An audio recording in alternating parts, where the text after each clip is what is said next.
আর সংসদে বলল বঙ্গবন্ধুর হত্যার পরে তারা নাকি বন্দুক নিয়ে বের হয়েছিল প্রতিবাদে। বাঘা সিদ্দিকী, অনেকেই বলে কাদের সিদ্দিকী, সে নাকি বড় প্রতিবাদী ছিল। এত বড় প্রতিবাদী তোমরা, তোমাদের জাতির পিতার বাড়ি ভেঙে ফেলা হলো, যেই বাড়িতে স্বাধীনতার স্থপতি বঙ্গবন্ধুর রক্তের দাগ লেগে আছে।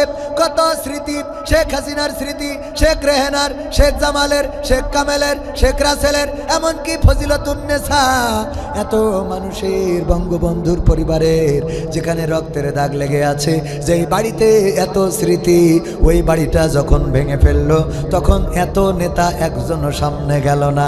তার মানে এই নেতাগুলো হলো পেয়েছে যতদিন, খেয়েছে যতদিন, নিয়েছে যতদিন, গেয়েছে ততদিন, যখন দেখেছে পাওয়া হবে না, খাওয়া হবে না, তখন বলেছে আর গাওয়া হবে না। ঠিক না বে ঠিক? যারা ভাষণ দিত সামনে আসো, আমাদের পুলিশ লাগবে না, তোমরা আসো, তোমাদের দেখে নেওয়া হবে, আসো সামনে আসো, আমরা যদি পিশাব করে দিই সেই পিশাবেই তোমরা বানের পানির মতো ভেসে যাবে। এত পিশাবের জোর। এখন দেখা যায় যে ওরা পিশাব করা তো দূরের কথা, আমি বললাম জোর যদি এত থাকে, তোমরা তোমাদের বানের পানির দরকার নেই, সুনামির, টর্নেডোর, সাইমুমের দরকার নেই, একটু এসে আমাদের ইরিধানের 1 বিঘে জমি ভিজাই দাও, দেখি কেমন মেশিনি পানি ওঠে। ঠিক না বেঠে? তার মানে এই সব কথাগুলো বলতো যখন পিছনে লোক ছিল, যখন শক্তি ছিল, যখন পাওয়ার ছিল, পুলিশ ছিল, আর্মি ছিল, পিডিআর ছিল, বিজিবি ছিল, আর ওদের বড় বড় বন্দুক ছিল। এই বন্দুকগুলো থাকার কারণে বড় বড় কথা বলেছো। আর আমরা বলি, আমরা যারা আল্লাহর কাছে নিজেদেরকে আত্মসমর্পণ করেছি, তারা আল্লাহর কাছে জীবনটা বিক্রয় করে দিয়েছি। তোমাদের বন্দুকের নলের কাছেও ইসলামী আন্দোলনের নেতাকর্মীরা ভয় পায় না। ঠিক না ঠিক?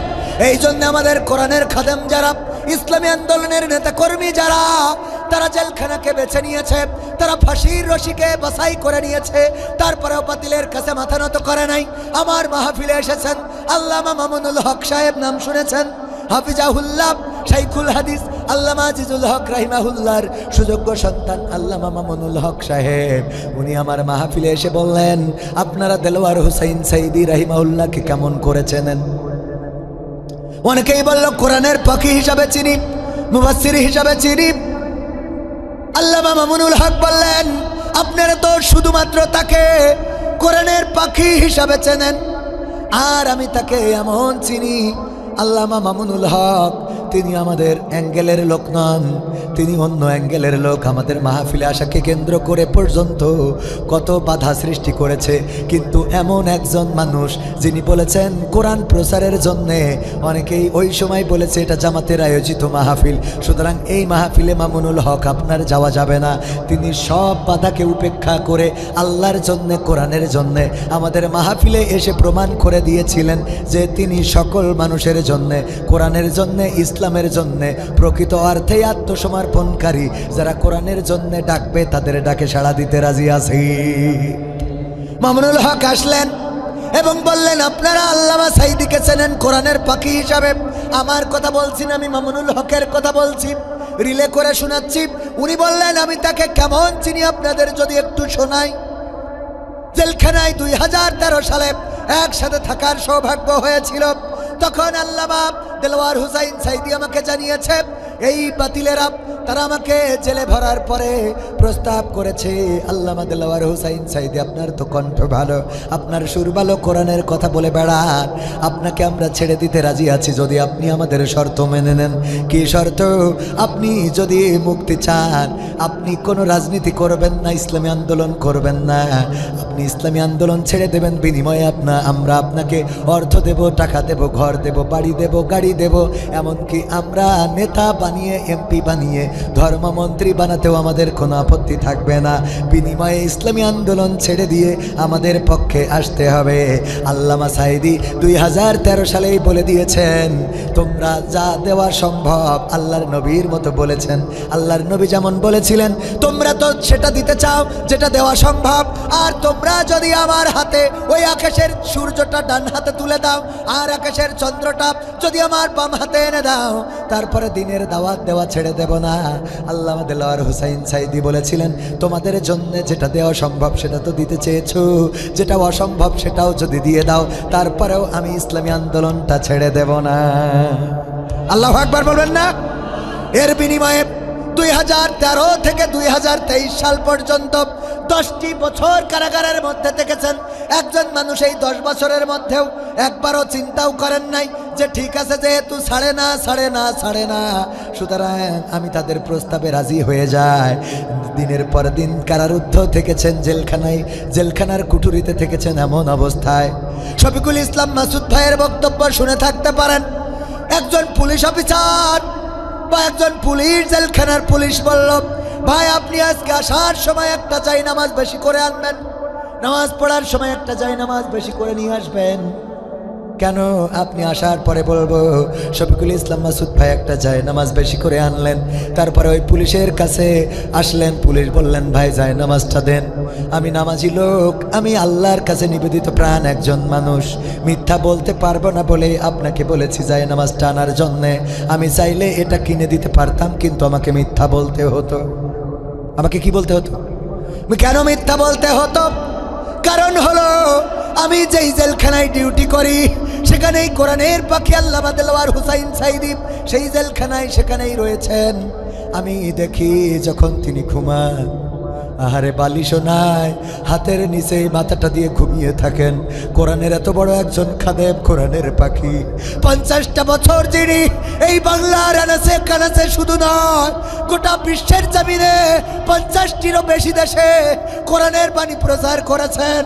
যার কোরআনের বাণী শুনে পথহারা মানুষেরা পথের দিশা পেয়েছেন, যার কোরআনের বাণী শুনে অন্য ধর্মের লোকজন ইসলাম ধর্মে দীক্ষা নিয়েছেন, সেই মানুষটা জেলখানার মধ্যে নিজের হাতটা মাথার নিচেই দিয়ে ঘুমায়। এটা যখন দেখি কষ্টে বুকটা ফেটে যায়, কিন্তু কিছু তো করার নাই, জেলখানার রুলস মেনে চলতে হবে। আমাদের তো ক্ষমতা নাই একটা বালিশ তাকে দিয়ে দেব।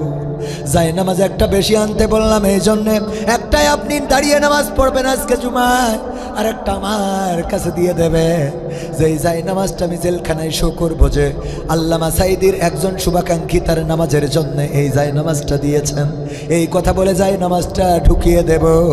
আর কোরআনের পাখিকে বলবো এই জায়নামাজটা ভাঁজ করে একটু মাথার নিচে দিয়ে ঘুমাবে।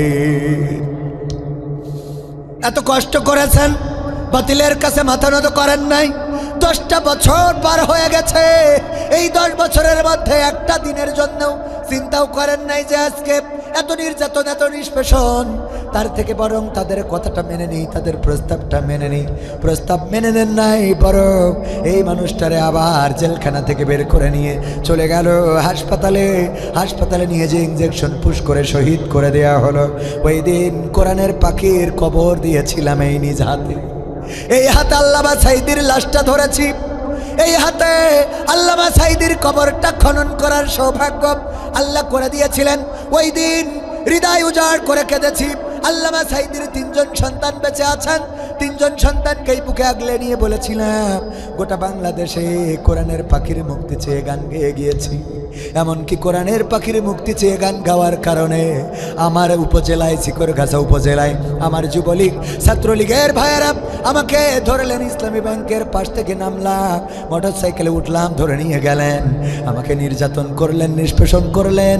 একটাই কথা ছিল, রাষ্ট্র যারে রায় দিয়েছে জেলখানায় ভরেছে সেই মানুষের মুক্তি চেয়ে কেন গান গাইলেন? আমি যেদিন আল্লামা সাইদি চলে গেল বারবার মনে হচ্ছিল যে এই মানুষটার মুক্তি চাওয়ার কারণে আমার নির্যাতনের শিকার হতে হলো, যেই মানুষটার মুক্তি চাওয়ার কারণে আমাকে কলার ধরা হলো, যেই মানুষটার মুক্তি চাওয়ার কারণে আমাকে জুলুমের শিকার হতে হলো, আজকে সেই মানুষটা চলে গেল। ও আল্লাহ, মুক্তি চাইলাম, তুমি এমন মুক্তি দিয়ে দিলে যে দুনিয়ার জমিনে আর দেখা হবে না। টেকনাফ থেকে তেতুলিয়া, রূপসা থেকে পাতুরিয়া, একটি নামে সবাই যাকে চেনে, 1-2 জন নয় 1.5 শতাধিক মানুষ জীবন দিল শুধু জারি প্রেমে। সেই মানুষের মুক্তি চেয়ে যেতাম আমি গান গে, সেই মানুষের মুক্তি চেয়ে যেতাম আমি গান গে, ওই মানুষটি নাই দুনিয়ায় নাই, আজ আর মুক্তি চাওয়ার নাই প্রয়োজন নাই রে। আজ আর আমার গানের নাই প্রয়োজন নাই, আজ আর মুক্তি চাওয়ার নাই প্রয়োজন নাই গো, আজ আর আমার গানের নাই প্রয়োজন নাই। আল কোরআনের মধুর বাণী বলতো সুরে সুরে, নবীর বাণী পৌঁছে দিত বিশ্বটাতে ঘুরে। আল কোরআনের মধুর বাণী বলতো সুরে সুরে, নবীর বাণী পৌঁছে দিত বিশ্বটাতে ঘুরে। তার মুখেরই বয়ান শুনে হতো মুসলমান, বুকের সাথে বুক মিলিয়ে ধন্য কত প্রাণ। সেই মানুষের মুক্তি চেয়ে যেতাম আমি গান গেয়ে, ওই মানুষের মুক্তি চেয়ে যেতাম আমি গান গেয়ে, সেই মানুষটি নাই দুনিয়ায় নাই। আজ আর মুক্তি চাওয়ার নাই প্রয়োজন নাই রে, আজ আর আমার গানের নাই প্রয়োজন নাই, আজ আর মুক্তি চাওয়ার নাই প্রয়োজন নাই গো, আজ আর আমার গানের নাই প্রয়োজন নাই। লাখো লোকের সমাগম হতো তার সে মাহফিলে, এসব দেখে আবু জাহেলের কলিজা যেত জ্বলে। লাখো লোকের সমাগম হতো তার সে মাহফিলে, এসব দেখে বাতিলের জানি কলিজা যেত জ্বলে। সুরে সুরে তার কেটে যেত যে আধার আমানিশা, পথহারারা খুঁজে পেত সঠিক পথের দিশা। সেই মানুষের মুক্তি চেয়ে যেতাম আমি গান গেয়ে, সেই মানুষের মুক্তি চেয়ে যেতাম আমি গান গেয়ে, ওই মানুষটি নাই দুনিয়ায় নাই। আজ আর মুক্তি চাওয়ার নাই প্রয়োজন নাই রে, আজ আর আমার গানের নাই প্রয়োজন নাই, আজ আর মুক্তি চাওয়ার নাই প্রয়োজন নাই গো, আজ আর আমার গানের নাই প্রয়োজন নাই, আজ আর মুক্তি চাওয়ার নাই প্রয়োজন নাই রে, আজ আর আমার গানের নাই প্রয়োজন নাই। ওগো আমার ভাইরা, এই কথাগুলো বুঝানোর জন্য বললাম। আল্লাহর কাছে যারা মাথা নত করে দেয় তারা তো এভাবেই মাথা নত করে। তাদেরকে প্রস্তাব দেওয়া হয়, তোমাদের ঘর দেওয়া হবে, তোমাদের বাড়ি দেওয়া হবে, তোমাদের টাকা দেওয়া হবে, তোমাদের গাড়ি দেওয়া হবে, তোমাদের সুন্দরী নারী দেওয়া হবে, তোমরা যা চাও তাই দেওয়া হবে। বিদেশে ব্যবসা করতে পারবা, বেগম পাড়ায় বাড়ি বানাতে পারবা, তোমরা চাইলে বুর্জ খলিফায় সেখানে ফ্ল্যাট কিনতে পারবা, তোমাদের অসুস্থতায় সিঙ্গাপুর মাউন্ট এলিজাবেথে চিকিৎসা নিতে পারবা, তোমরা পিকনিক করার জন্য থাইল্যান্ডে যেতে পারবা, তোমাদের কোনো সুখের অভাব থাকবে না। কিন্তু আল্লাহর কাছে যারা মাথা নত করে দেয় তারা সব সুখ দুপায়ে তোলে। তারা ফাঁসির কাষ্ঠকে, ফাঁসির রশিকে নিজেদের জন্য সৌভাগ্যের মনে করে নাই। ঠিক না বেটা? তারা জেলখানাকে ভয় পায় না, তারা ফাঁসির রশিকে ভয় করে না। বরং আমি বলেছি তোমরা আমাদেরকে মৃত্যুর ভয় দেখাও, অথচ আমরা তো তারা যারা আমরা প্রতিনিয়ত দোয়া করি, হে আমাদের রব, ওগো আমাদের আল্লাহ, তুমি তো আমাদের মৃত্যু দিবাই, মারাই তো যাওয়াই লাগবে। তুমি বলেছো কুল্লু নাফসিন যায়িকাতুল মাউত, প্রত্যেক প্রাণীকেই মৃত্যুর স্বাদ গ্রহণ করা লাগবে, সুতরাং মরতেই তো হবে। ওগো আল্লাহ, তুমি আমাদের অ্যাক্সিডেন্টে মরণ দিও না, তুমি আমাদের পানিতে ডুবাইয়ে চুবাইয়ে মরণ দিও না, তুমি আমাদের হার্ট স্ট্রোক ব্রেন স্ট্রোকে মরণ দিও না, তুমি আমাদের বিমান ক্র্যাশ খাইয়ে মরণ দিও না। ওগো আল্লাহ, তুমি আমাদের আকস্মিক মরণ দিও না। তুমি মরণ যখন আমাদের দিবা, কোরআনের আন্দোলনে থেকে, রাজপথে থেকে, বাতিলের মোকাবেলায় যেন নিজের জীবনটা উৎসর্গ করে দিতে পারি। শাহাদাতের মৃত্যুটা আমাদের নসিবে দিয়ে দাও। বলি না বলি না, আমাকে শহীদ করে সেই মিছিলে শামিল করে নিও, আমাকে শহীদ করে সেই মিছিলে শামিল করে নিও। যেই মিছিলের নেতা আমির হামজা, খুবাইব খাবাব তোমার ছিল যারা অতি প্রিয়, শামিল করে নিও, আমাকে শহীদ করে সেই মিছিলে শামিল করে নিও। শাহাদাত শাহাদাত শাহাদাত চায়, শহীদ হয়ে বাঁচতে চায়, শাহাদাত শাহাদাত শাহাদাত চায়, শহীদ হয়ে বাঁচতে চায়। যে পথে শাহাদাত সে পথে জীবন হারাতে চায়, শাহাদাত শাহাদাত শাহাদাত চায়, শহীদ হয়ে বাঁচতে চায়। শাহাদাত শাহাদাত শাহাদাত শাহাদাত চায়, শহীদ হয়ে বাঁচতে চাই। ঠিক না বেঠে? আমরা আল্লাহর কাছে শাহাদাতের মৃত্যু প্রত্যাশা করি, আর এই শাহাদাতের মৃত্যু হলো আল্লাহর জমিনে আল্লাহর দিন কায়েমের জন্য নিজের জীবনকে উৎসর্গ করা, বাতিলের মোকাবেলায় নিজেকে আত্মনিয়োগ করা। এই চিন্তা যার মধ্যে নাই, যার শাহাদাতের মৃত্যুর তামান্না নাই, তার মৃত্যু হবে মুনাফিকের মৃত্যু। বলেন নাউজুবিল্লাহ। যার মনের মধ্যে শাহাদাতের মৃত্যুর তামান্না নাই, তার মৃত্যু হবে কিসের মৃত্যু? মুনাফিকের মৃত্যু। এই মৃত্যু কি চান? মুনাফিক এত ভয়ঙ্কর, আল্লাহর নবী সাল্লাল্লাহু আলাইহি সাল্লাম বলেছেন মুনাফিকের স্থান হবে জাহান্নামের সবচেয়ে নিচে জায়গায়, সবচেয়ে নিচে এমন জায়গায় যেইখান থেকে যখন জাহান্নাম নিঃশ্বাস ছাড়ে তখন উপরের জাহান্নামগুলো ভয় পেয়ে যায়। ওই নিম্ন স্থানে দেয়া হবে মুনাফিকদের। বলেন দেখি, মুনাফিক হয়ে মরার দরকার আছে নাকি? তাহলে শাহাদাতের তামান্না রাখার দরকার আছে না নাই? আমরা যারা ইসলামী আন্দোলন করে তাদের সামনে দাঁড়াতে আমাদের কোনো আপত্তি হয় না। এই জন্য কোরআনের পাখি যেদিন তার ফাঁসির রায় দেওয়া হয়েছিল, সেই দিন এই বাংলাদেশের তাওহিদি জনতা, আবার তাওহিদি জনতা নিয়ে অনেকের চুলকানি আছে না নাই? উপদেষ্টাদের মধ্যে একজন তাওহিদি জনতা নিয়ে কটাক্ষ করেছেন। আমরা বলবো উপদেষ্টারা ইসলাম নিয়ে বাংলার জমিনে কটাক্ষ করে টিকে থাকা যাবে? কারণ ইসলামী আন্দোলনের নেতাকর্মী শুধু নয়, তাওহিদি জনতা প্রস্তুত আছে সব কিছু মোকাবেলা করতে। আল্লাহর জমিনে আল্লাহর দিন কায়েম না হওয়া পর্যন্ত তাওহিদি জনতা বিশ্রাম নেবে না। তারা সিদ্ধান্ত নিয়েছে আল্লাহর জমিনে আল্লাহর দিন কায়েম না হওয়া পর্যন্ত হয় শহীদ হবে, না হয় এই আন্দোলন মৃত্যুকাল চালিয়ে যাবে। বলেন ঠিক কিনা? ঠিক না বেঠে? কি হবে বেঁচে থেকে অযথা বিদ্যা শিখে যদি না গড়তে পারি শোষণবিহীন সমাজটাকে? কথা কয় না? কি হবে বেঁচে থেকে? আরেকটু যাবো। কি হবে ছাত্র সেজে চুমু খেয়ে সনদ খানা যদি হয় বিদ্যালয়টা সন্ত্রাসীদের আড্ডাখানা? কি হবে ছাত্র সেজে চুমু খেয়ে সনদ খানা যদি হয় বিদ্যালয়টা পরিমণিদের আড্ডাখানা? এর চেয়ে মরাই ভালো, দেশ ছেড়ে যাওয়াই ভালো। এর চেয়ে মরাই ভালো, দেশ ছেড়ে যাওয়াই ভালো। কি হবে ধোকা দিয়ে বিবেকটাকে? কি হবে ধোকা দিয়ে বিবেকটাকে? কি হবে বেঁচে থেকে অযথা বিদ্যা শিখে যদি না গড়তে পারি শোষণবিহীন সমাজটাকে? কি হবে বেঁচে থেকে? কি হবে যুবক নামের বোঝা হয়ে এই ধরাতে, যেখানে মা বোনেরা ধর্ষিতা হয় দিনে রাতে? ধর্ষণ আছে না নাই? কি হবে যুবক নামের বোঝা হয়ে এই ধরাতে, যেখানে মা বোনেরা ধর্ষিতা হয় দিনে রাতে?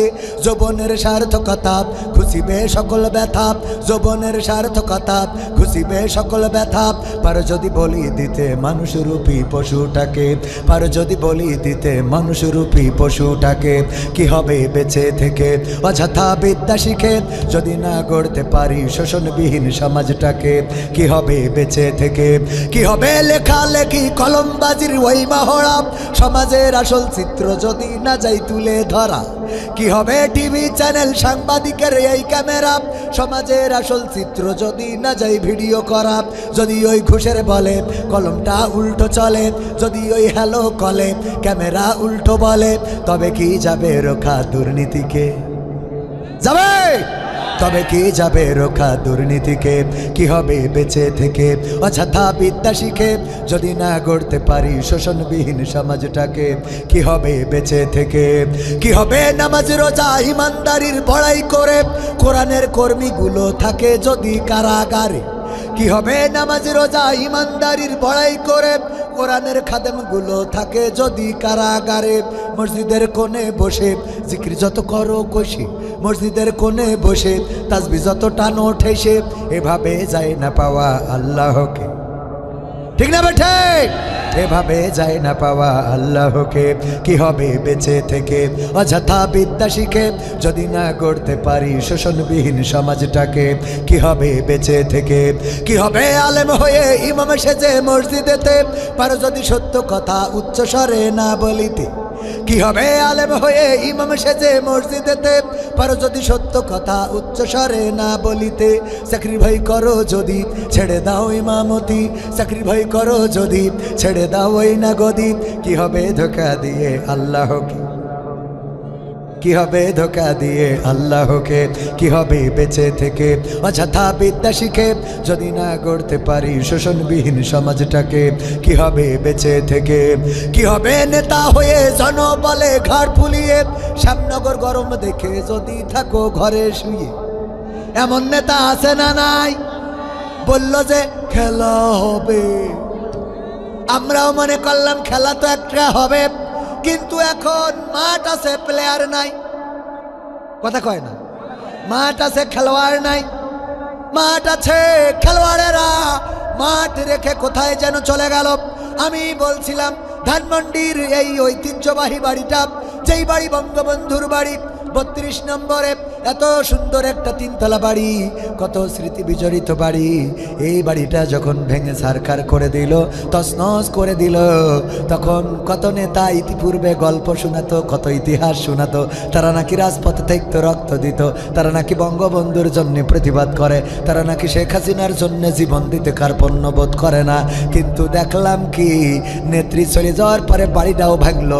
এই বাড়ি পাহারা দেয়া তো দূরের কথা, এই বাড়ি ভাঙার প্রতিবাদের জন্যে রাজপথে কাউকে দেখা গেল না। ঠিক না বে ঠিক?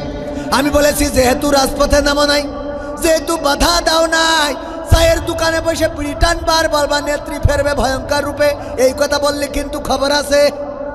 কথা কয় না, চায়ের দোকানে বসে বলো যে সময় আসছে, সময় আসবে, অসুবিধা নাই, সময় তো আসতেই হবে। চিরকাল ক্ষমতা চিরস্থায়ী থাকে।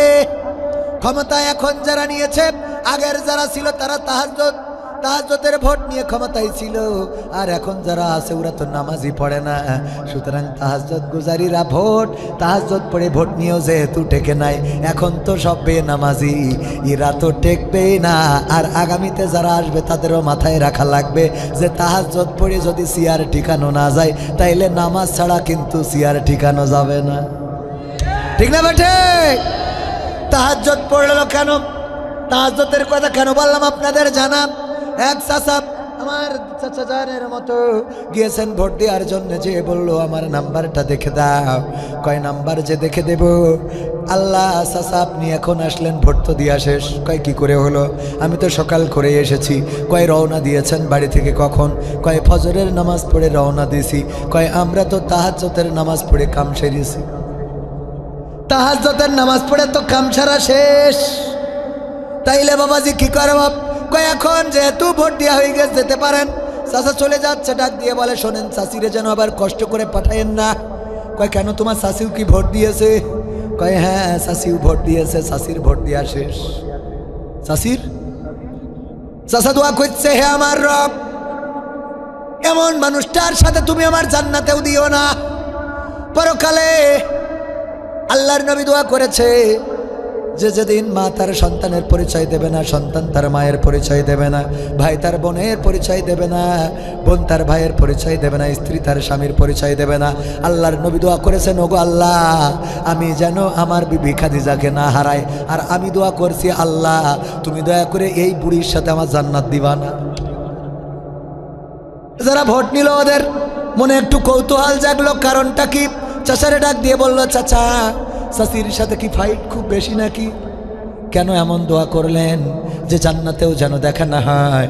বলল দেখো তোমার চাচি আজকে 12টা বছর হলো মরে কবরে যেয়ে ঘুমাইছে, এসে যখন ভোটটা দিয়ে গেছে আমার কি তার একটু খোঁজ নিয়ে যাওয়ার দায়িত্ব ছিল না? ঠিক না বেঠে? 12টা বছর কবরে ঘুমানো, সে উঠে হাসিনার ভোট দিয়ে গেছে, অথচ আমার খোঁজ নিয়ে যায় নাই। ও থাকুক হাসিনার সাথে, আমার সাথে ওর লাগবে না। ঠিক না বেঠে? এই জন্য তাহাজ্জুদ গুজারির ভোট, এটা নিয়েও যেহেতু চেয়ার টেকে নাই, বেনামাজিরা টিকবে না আগামীতেও যারা আছে। অনেকেই বলে কোরআনের সাথে রাজনীতির সম্পর্ক নেই। আমি বললাম তুমি তাইলে টুপি মাথায় দিয়ে আবার সরমনাইয়ের দরবারে কেন গেলি? কি কথা কয় না? কোরআনের সাথে রাজনীতির সম্পর্ক নেই। সরমনাইয়ের মাদ্রাসায় তো কোরআন পড়ায়, ঠিক না বে ঠিক? তা ওখানে আপনার জাতি হবে কিসের জন্য? ঠিক না ঠিক? কোরআনের সাথে যেহেতু রাজনীতির সম্পর্ক নাই, আমরাও বলি কথাটা মেনে নিলাম, সুতরাং কোনো রাজনৈতিক দলের নেতারা স্টেজে উঠতে পারবে না। কারণ যেহেতু এটা কোরআনের স্টেজ, ঠিক কিনা? কোরআনের স্টেজে রাজনৈতিক নেতাদের আসতে হবে কেন? যেহেতু রাজনীতির সাথে সম্পর্ক নাই। যারা বলে কোরআনের সাথে রাজনীতির সম্পর্ক নাই, তাদেরকে স্টেজে উঠতে দেওয়া হবে। আর যারা বলে কোরআনের সাথে রাজনীতির সম্পর্ক আছে, আমাদের তাদের সাথে আমরা আছি। কারণ কোরআন দিয়ে একটা সুখী সমৃদ্ধশালী সমাজ আনতে চায়। এই কোরআন কায়েম যদি করতে চায় শেখ হাসিনা, তাইলে তার পক্ষেও আমরা আছি না নাই? সেদিন একজন বলছে শেখ হাসিনা কোরআন কায়েম করতে চাইলে ওর পক্ষে আমি নেই। এত রাগ সামনেতে বলতে, শেখ হাসিনা যদি কোরআন কায়েমও করতে চায় তাও তার পক্ষে যাব না হুজুর, বইলা লাভ নাই। আমি কইলাম বুঝতে হবে ভালো করে, যদি বাংলাদেশে আওয়ামী সরকার কোরআন এতদিন পর্যন্ত, এতদিন ধরে আমরা বলেছিলাম এই জমিনে কোরআন কায়েম করে দেন, আপনাকে টিকানোর জন্য আমরা আছি, ঠিক না বেঠিক? যদি বিএনপি কোরআন কায়েম করতে চায় আমরা বিএনপির পক্ষে আছি। যদি জামাত ইসলাম কোরআনের বিপক্ষে দাঁড়ায় তাইলে আমরাই জামাতের বিপক্ষে দাঁড়াবো, বলেন ঠিক কিনা? এই আমাদের সূত্র, এই আমাদের কি সূত্র। অনেকেই মনে করে হুজুর মনে হয় জামাতের পক্ষ নিয়ে কথা বলতে আসছে, চেয়ারম্যানের পক্ষ নিয়ে কথা বলতে আসছে, হেফাজতের পক্ষ নিয়ে কথা বলতে আসছে। মোটেও নয়, আমি এসেছি কোরআনের পক্ষে কথা বলার জন্যে। কোরআনের পক্ষে যদি বিএনপি থাকে সেই বিএনপিকে মানতে আমার কোনো আপত্তি, কিন্তু কোরআনের বিপক্ষে যদি চরমনাই, হেফাজতে ইসলাম, তাবলিগি ইসলাম, জামাতে ইসলাম দাঁড়ায়, এমন ইসলামও আমরা মানতে পারবো? পারবো না? পারবো না। আল্লাহ রাব্বুল আলামিন সুন্দর করে বললেন, কাইফা তাকফুরুনা বিল্লাহি ওয়া কুনতুম আমওয়াতান ফাআহইয়াকুম সুম্মা ইউমিতুকুম সুম্মা ইউহয়িকুম সুম্মা ইলাইহি তুরজাউন। রঙ্গরসের দিন ছিল তোমার একদিন, রঙ্গরসের দিন ছিল আমার একদিন, 12 ঘন্টা বেলায় আমার সন্ধ্যা হইল, পাখি উড়ে যাওয়ার বুঝি সময় হলো, পাখি উড়ে যাওয়ার বুঝি সময় হলো, পাখি উড়ে যাওয়ার বুঝি সময় হলো, পাখি উড়ে যাওয়ার বুঝি সময় হলো। শরীরে চামড়া ছিল টান, মিষ্টি সুরে গাইতাম গান, গলার আওয়াজ আমার কত দূরে যাইতো।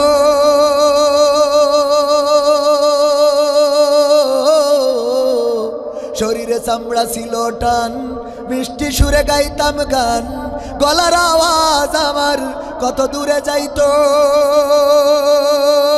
পাইকা গেল মাথার চুল, কথা বলতে পড়ে ভুল, পাইকা গেল মাথার চুল, কথা বলতে পড়ে ভুল, চোখে দেখি গন্ডগোল, দন্ত নড়িল, পাখি উড়ে যাওয়ার বুঝি সময় হলো, পাখি উড়ে যাওয়ার বুঝি সময় হলো, পাখি উড়ে যাওয়ার বুঝি সময় হলো, পাখি উড়ে যাওয়ার বুঝি সময় হলো।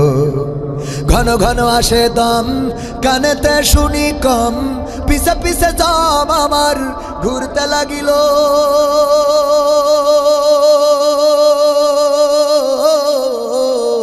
ঘন ঘন আসে দম, কানেতে শুনি কম, পিছে পিছে জম আমার ঘুরতে লাগিল।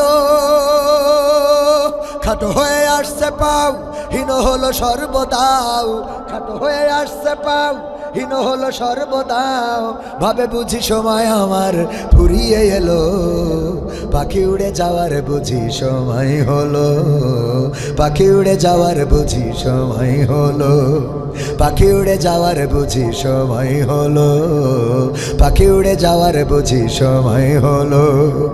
এত সুন্দর পরিপাটি খাসায় আমার ছিল খাটি, দিনে দিনে খাসায় আমার জং ধরিল।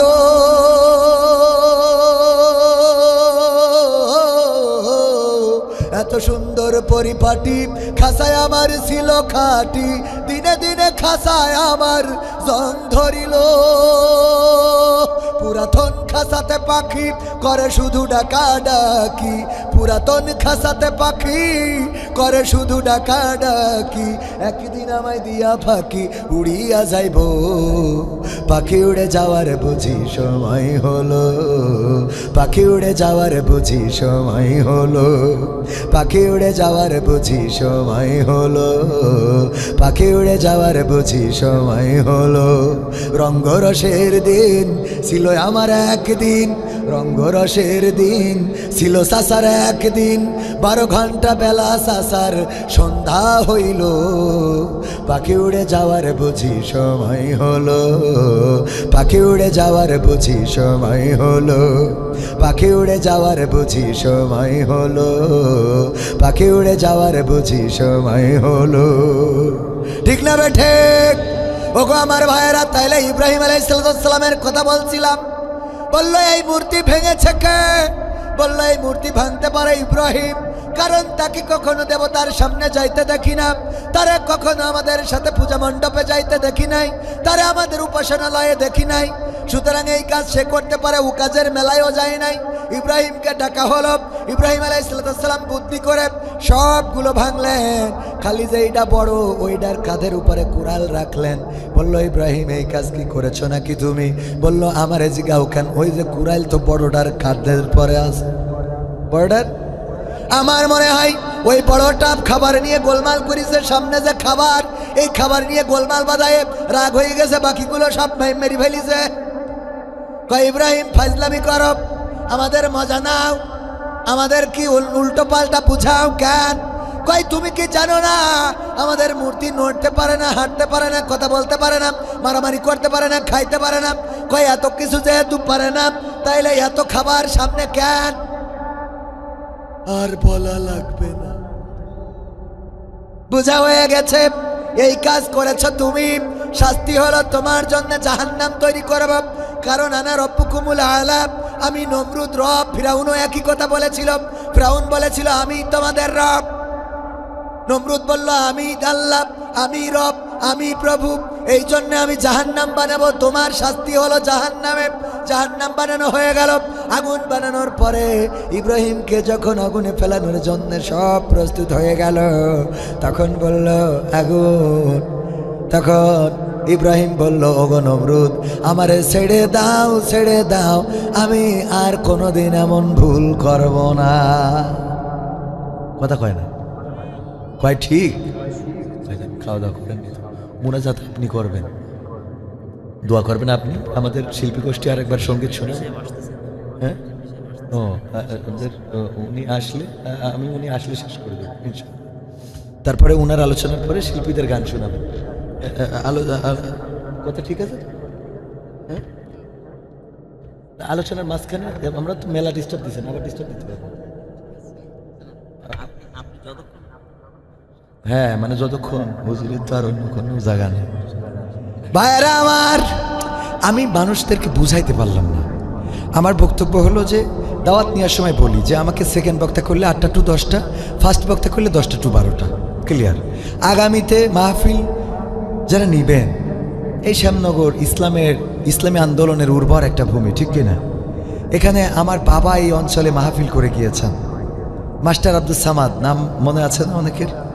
আমার আব্বার ওয়াজ শুনেছেন এমন একজনও কি আছেন এখানে? একজন আছেন চাচা, ও আরেকজন মাস্টার আব্দুল সামাদ, ওই যে আরও চাচা আছেন, অনেকেই চেনার কথা। মুরব্বী যারা, তারা 23 বছর আগে আব্বা চলে গিয়েছেন।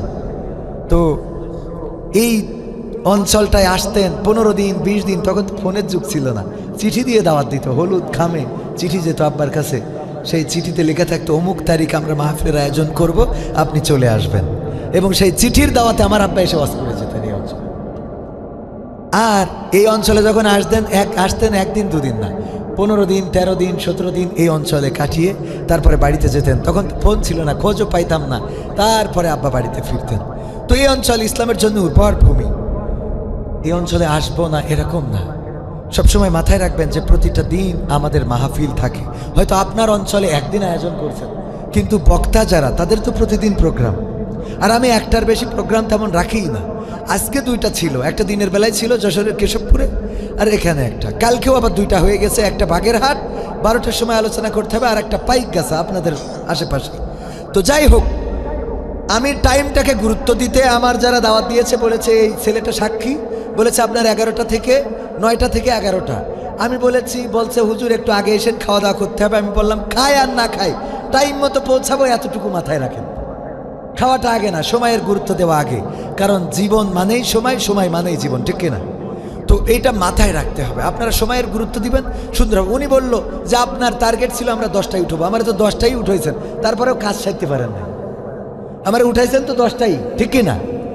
উঠাইছে 10টায় না, তাও তো কাজ সারতে পারেন নাই। প্রধান বক্তা যারা তারা ঠিকমতো সময় দিতে পারেন নাই। শিল্পীরা বললো আমরা অনেক প্রস্তুতি নিয়ে আসি, তাও করতে পারেন নাই। আবার আমারে বলেন যে হুজুর আপনি নেন, আমাদের আরও অতিথি আসবে। আসবে তো অবশ্যই, অতিথিদের আসতে হবে।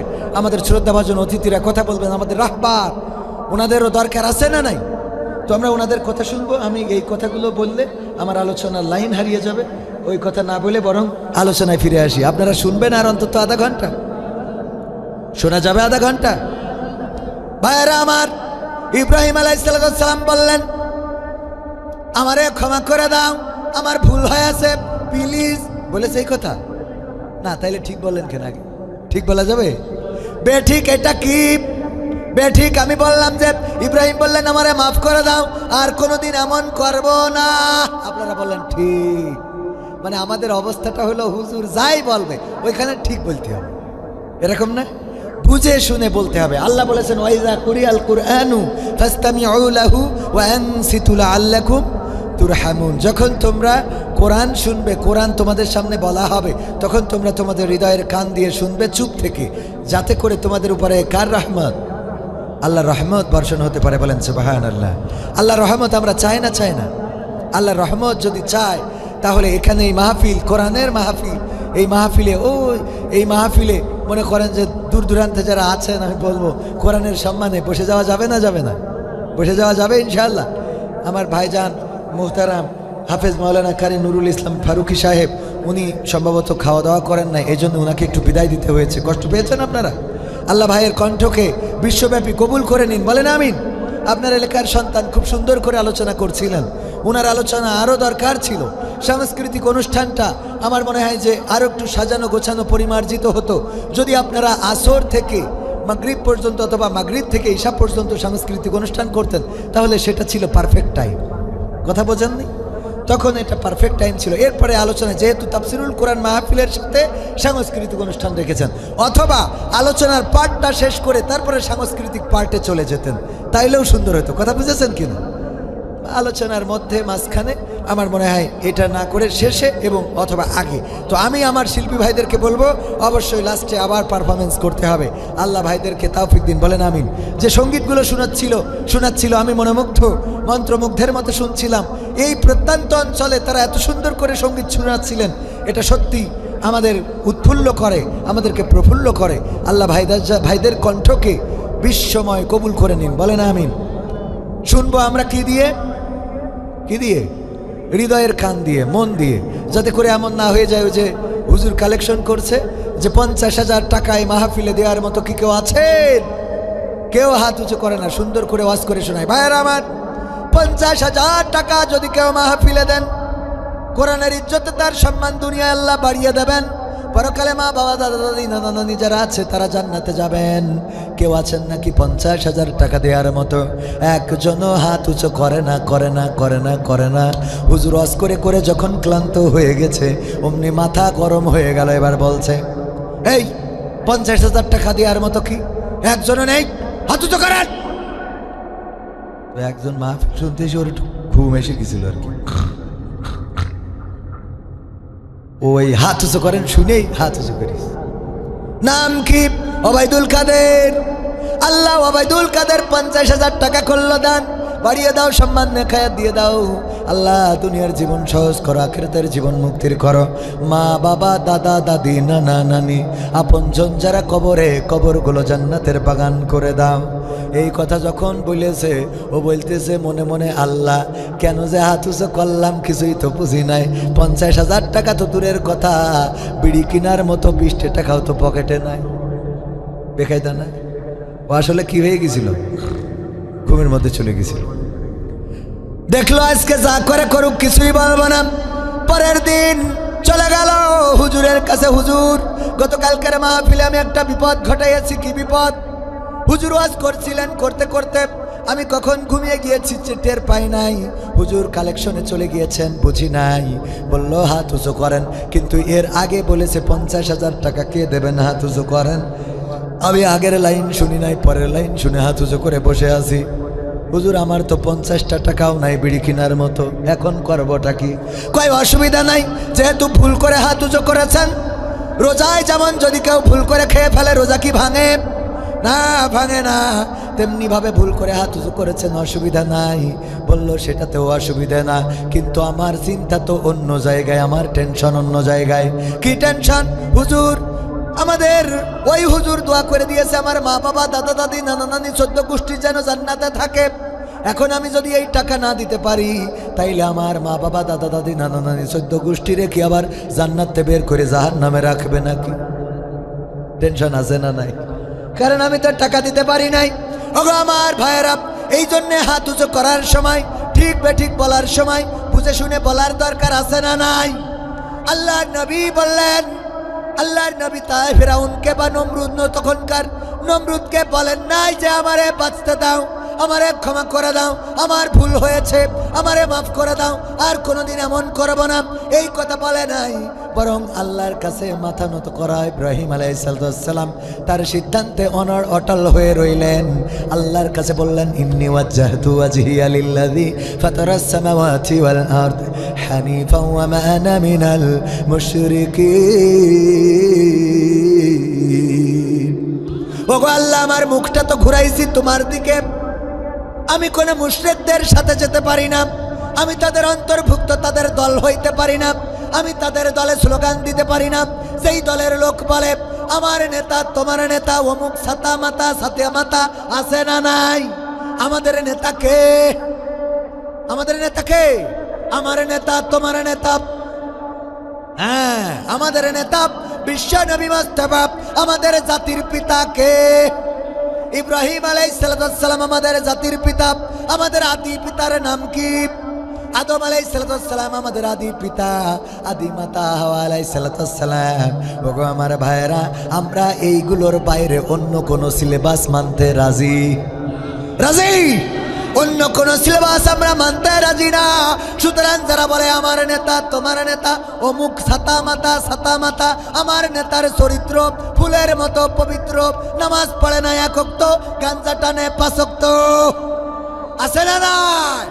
ওই নেতার পিছনে স্লোগান দিলে এখন অনেকেই বলে আমার নেতা যেখানে আমরাই আছি সেখানে, নেতা তুমি এগিয়ে চলো আমরাই আছি তোমার সাথে, নেতা তোমার ভয় নাই, রাজপথ ছাড়ি নাই, নেতা এখন কলকাতায়, তোরা এখন আছিস কোথায়? দেখলে বেঠে, নেতা এখন কলকাতায়, তোমরা এখন কোথায়? এমপিরা সব কোথায় গেল? মন্ত্রীরা সব কোথায় গেল? কোথায় কাদের কাকা? তাদের সারা দেশটা এখন লাগে ফাঁকা ফাঁকা। পালাবো না, পালাবো না, প্রয়োজন হলে ফখরুলের বাসায় গিয়ে উঠব। আমাদের আগে শিল্পীরা গেয়েছে না? কোথায় গেল কাকা? ফখরুল তোমার বাসায় আসেনি। গানে গানে বলেছে না? না, ফখরুলের বাসায় ওরা জিজ্ঞাসা করেছে আছে কিনা। আমি নিজেই গিয়েছিলাম ঠাকুরগাঁওয়ে এবং ওই জেলায় যেয়ে জিজ্ঞাসা করেছি এই জেলাতে ফখরুলের বাসায় কি এসেছে নাকি। কয় না, আসে নাই। আমি নিজেই জিজ্ঞাসা করেছি, মিথ্যা বলছি না। ওগো আমার ভাইয়েরা, সুতরাং যারা বলেছে পালাবো না পালাবো না, তারাও পালিয়ে গিয়েছে। বলেন ঠিক কিনা? নারায়ে তাকবীর। বিশেষ অতিথির আগমন, প্রধান অতিথির আগমন। দাঁড়ানো উচিত। আমি তো আসলে সব অতিথির এখনো চিনে পারিনি। বিশেষ হন প্রতিথি, বিশেষ প্রধান যেই হন, আসেন বসেন ইনশাআল্লাহ। আমরা আজকে সারা রাত মাহফিল শুনলে কোনো অসুবিধা আছে? কয় না, বাড়ি গেলে দরজা খুলবেন না। হ্যাঁ, আমি তো 11টা পর্যন্ত আমার টাইম, আর 15 মিনিট আছে। আল্লাহ কবুল করুন, বলেন আমিন। পালাবো না পালাবো না, যাই না তবু দেখা, পালাবো না যাই না তবু দেখা। তাদের সারা দেশটা এখন লাগে ফাঁকা ফাঁকা, ওদের সারা দেশটা এখন লাগে ফাঁকা ফাঁকা। আইন মন্ত্রী আটকে গেল আইনেরই ফাঁকে, দাড়ি সারা দরবেশের ভণ্ড ভণ্ড লাগে। ঠিক না বেঠে? আইন মন্ত্রী আটকে গেল আইনেরই ফাঁকে, দাড়ি সারা দরবেশের ভণ্ড ভণ্ড লাগে। শুনছি কত নেতা নেত্রী খাইতেছে ভাই ডান্ডা, বিচারপতি কালামানিকের ফাটিয়েছে আন্ডা। পলকেরও ঝলক গেল, পলকেরও ঝলক গেল থামিয়ে নেটের চাকা। তাদের সারা দেশটা এখন লাগে ফাঁকা ফাঁকা, ওদের সারা দেশটা এখন লাগে ফাঁকা ফাঁকা। কই গেল সেই সংসদেতে মমতাজের গান, কোথায় গেল হজরত বলা শামীম ওসমান? ঠিক না বেঠিক? শামীম ওসমান আবার গর্ত থেকে বের হয়েছে, টেলিভিশনে সাক্ষাৎকার দিয়েছে। সে অনলাইনে এসে ওই যে কে যেন ঠিকানাই কোন সাংবাদিক যেন তার কাছে সাক্ষাৎকার দিয়েছে, সে এখন উল্টা গান গাওয়া শুরু করে দিয়েছে। ঠিক না বেঠিক? আবার সংসদে বলল বঙ্গবন্ধুর হত্যার পরে তারা নাকি বন্দুক নিয়ে বের হয়েছিল প্রতিবাদে। বাঘা সিদ্দিকী, অনেকেই বলে কাদের সিদ্দিকী, সে নাকি বড় প্রতিবাদী ছিল। এত বড় প্রতিবাদী তোমরা, তোমাদের জাতির পিতার বাড়ি ভেঙে ফেলা হলো, যেই বাড়িতে স্বাধীনতার স্থপতি বঙ্গবন্ধুর রক্তের দাগ লেগে আছে। কত স্মৃতি, শেখ হাসিনার স্মৃতি, শেখ রেহানার, শেখ জামালের, শেখ কামেলের, শেখ রাসেলের, এমনকি ফজিলতুন্নেসা। এত মানুষের বঙ্গবন্ধুর পরিবারের যেখানে রক্তের দাগ লেগে আছে, যেই বাড়িতে এত স্মৃতি, ওই বাড়িটা যখন ভেঙে ফেললো তখন এত নেতা একজনও সামনে গেল না। তার মানে এই নেতাগুলো হলো পেয়েছে যতদিন, খেয়েছে যতদিন, নিয়েছে যতদিন, গেয়েছে ততদিন। যখন দেখেছে পাওয়া হবে না, খাওয়া হবে না, তখন বলেছে আর গাওয়া হবে না। ঠিক না বেঠিক? যারা ভাষণ দিত সামনে আসো, আমাদের পুলিশ লাগবে না, তোমরা আসো, তোমাদের দেখে নেওয়া হবে, আসো সামনে আসো। আমরা যদি পিশাব করে দিই সেই পিশাবেই তোমরা বানের পানির মতো ভেসে যাবে। এত পিশাবের জোর।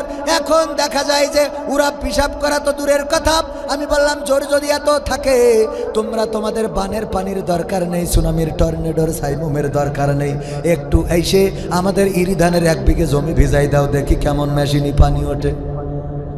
ঠিক না বেঠে?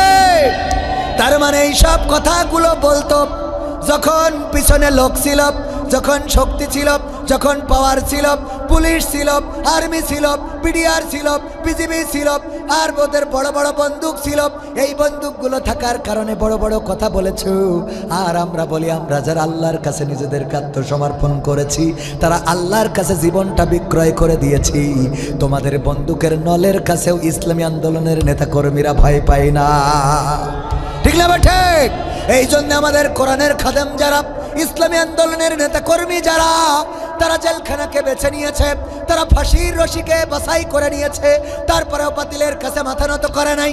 আমার মাহফিলে এসেছেন আল্লামা মামুনুল হক সাহেব, নাম শুনেছেন? হাফিজাহুল্লাহ, শাইখুল হাদিস আল্লামা আজিজুল হক রাহিমাহুল্লাহর সুযোগ্য সন্তান আল্লামা মামুনুল হক সাহেব, উনি আমার মাহফিলে এসে বললেন, আপনারা দেলোয়ার হোসেন সাইদি রাহিমাহুল্লাহকে কেমন করে চেনেন? অনেকেই বলল কোরআনের পাখি হিসাবে চিনি, মুফাসসির হিসাবে চিনি। আল্লামা মামুনুল হক বললেন, আপনারা তো শুধুমাত্র তাকে কোরআনের পাখি হিসাবে চেনেন, আর আমি তাকে এমন চিনি, আল্লামা মামুনুল হক তিনি আমাদের অ্যাঙ্গেলের লোক নন, তিনি অন্য অ্যাঙ্গেলের লোক। আমাদের মাহফিলে আসাকে কেন্দ্র করে পর্যন্ত কত বাধা সৃষ্টি করেছে, কিন্তু এমন একজন মানুষ যিনি বলেছেন কোরআন প্রচারের জন্যে, অনেকেই ওই সময় বলেছে এটা জামাতের আয়োজিত মাহফিল, সুতরাং এই মাহফিলে মামুনুল হক আপনার যাওয়া যাবে না। তিনি সব বাধাকে উপেক্ষা করে আল্লাহর জন্যে, কোরআনের জন্যে আমাদের মাহফিলে এসে প্রমাণ করে দিয়েছিলেন যে তিনি সকল মানুষের জন্যে, কোরআনের জন্যে, ইসলামের জন্যে প্রকৃত অর্থে আত্মসমর্পণকারী যারা কোরআনের জন্যে ডাকবে তাদের ডাকে সাড়া দিতে রাজি আছি। মামুনুল হক আসলেন এবং বললেন, আপনারা আল্লামা সাইদিকে চেনেন কোরআনের পাখি হিসাবে। আমার কথা বলছি না, আমি মামুনুল হকের কথা বলছি, রিলে করে শোনাচ্ছি। উনি বললেন, আমি তাকে কেমন চিনি আপনাদের যদি একটু শোনাই।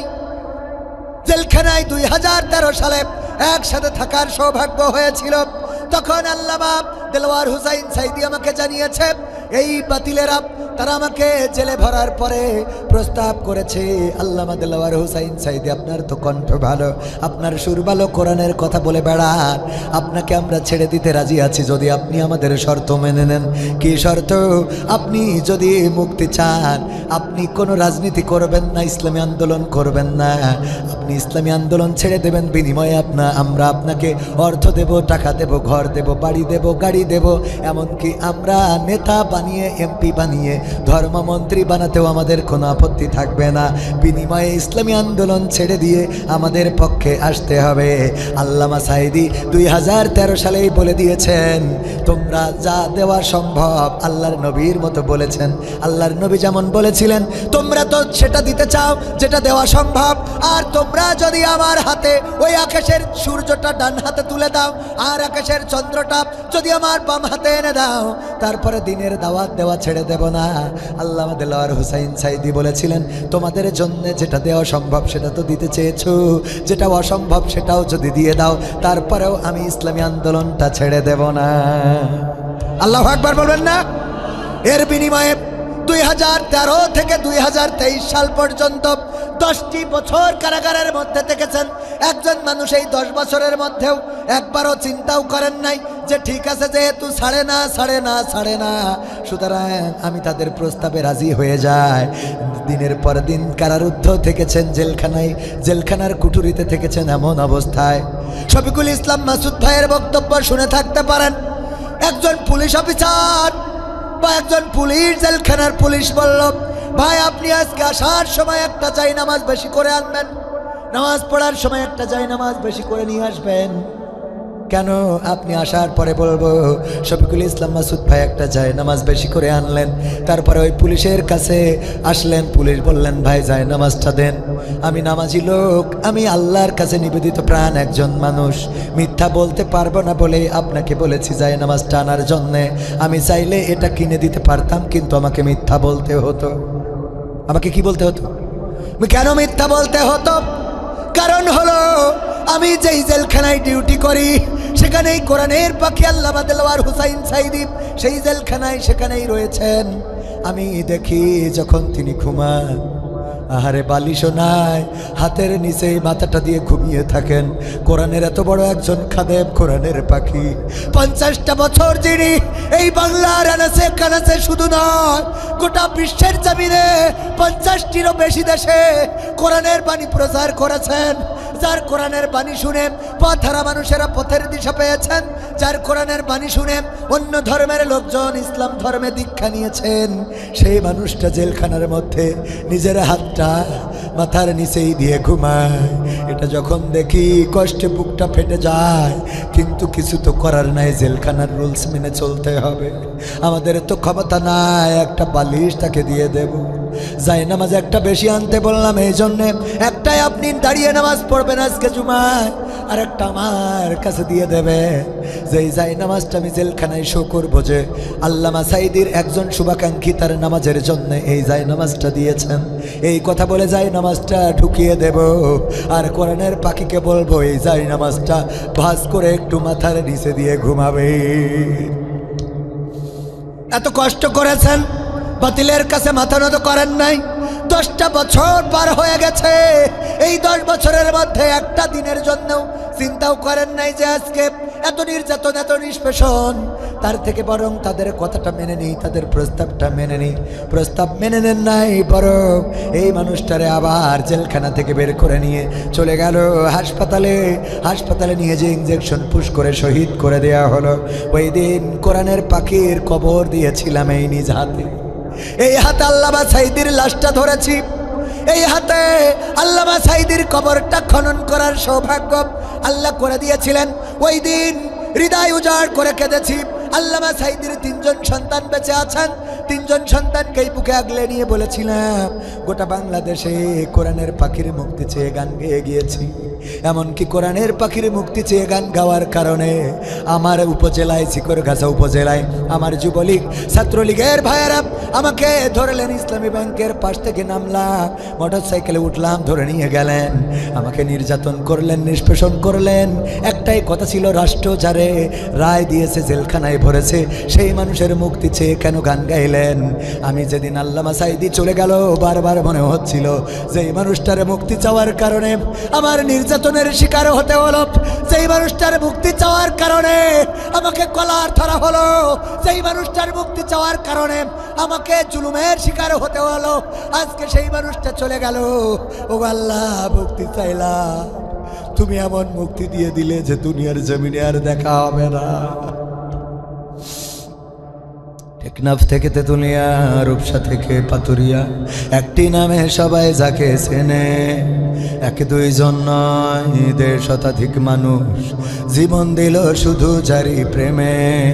সেই মানুষের মুক্তি চেয়ে যেতাম আমি গান গে, সেই মানুষের মুক্তি চেয়ে যেতাম আমি গান গে, ওই মানুষটি নাই দুনিয়ায় নাই।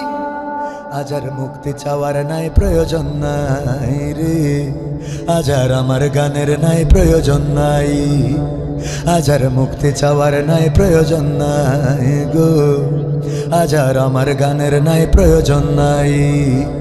আল কোরআনের মধুর বাণী বলতো সুরে সুরে, নবীর বাণী পৌঁছে দিত বিশ্বটাতে ঘুরে। আল কোরআনের মধুর বাণী বলতো সুরে সুরে, নবীর বাণী পৌঁছে দিত বিশ্বটাতে ঘুরে।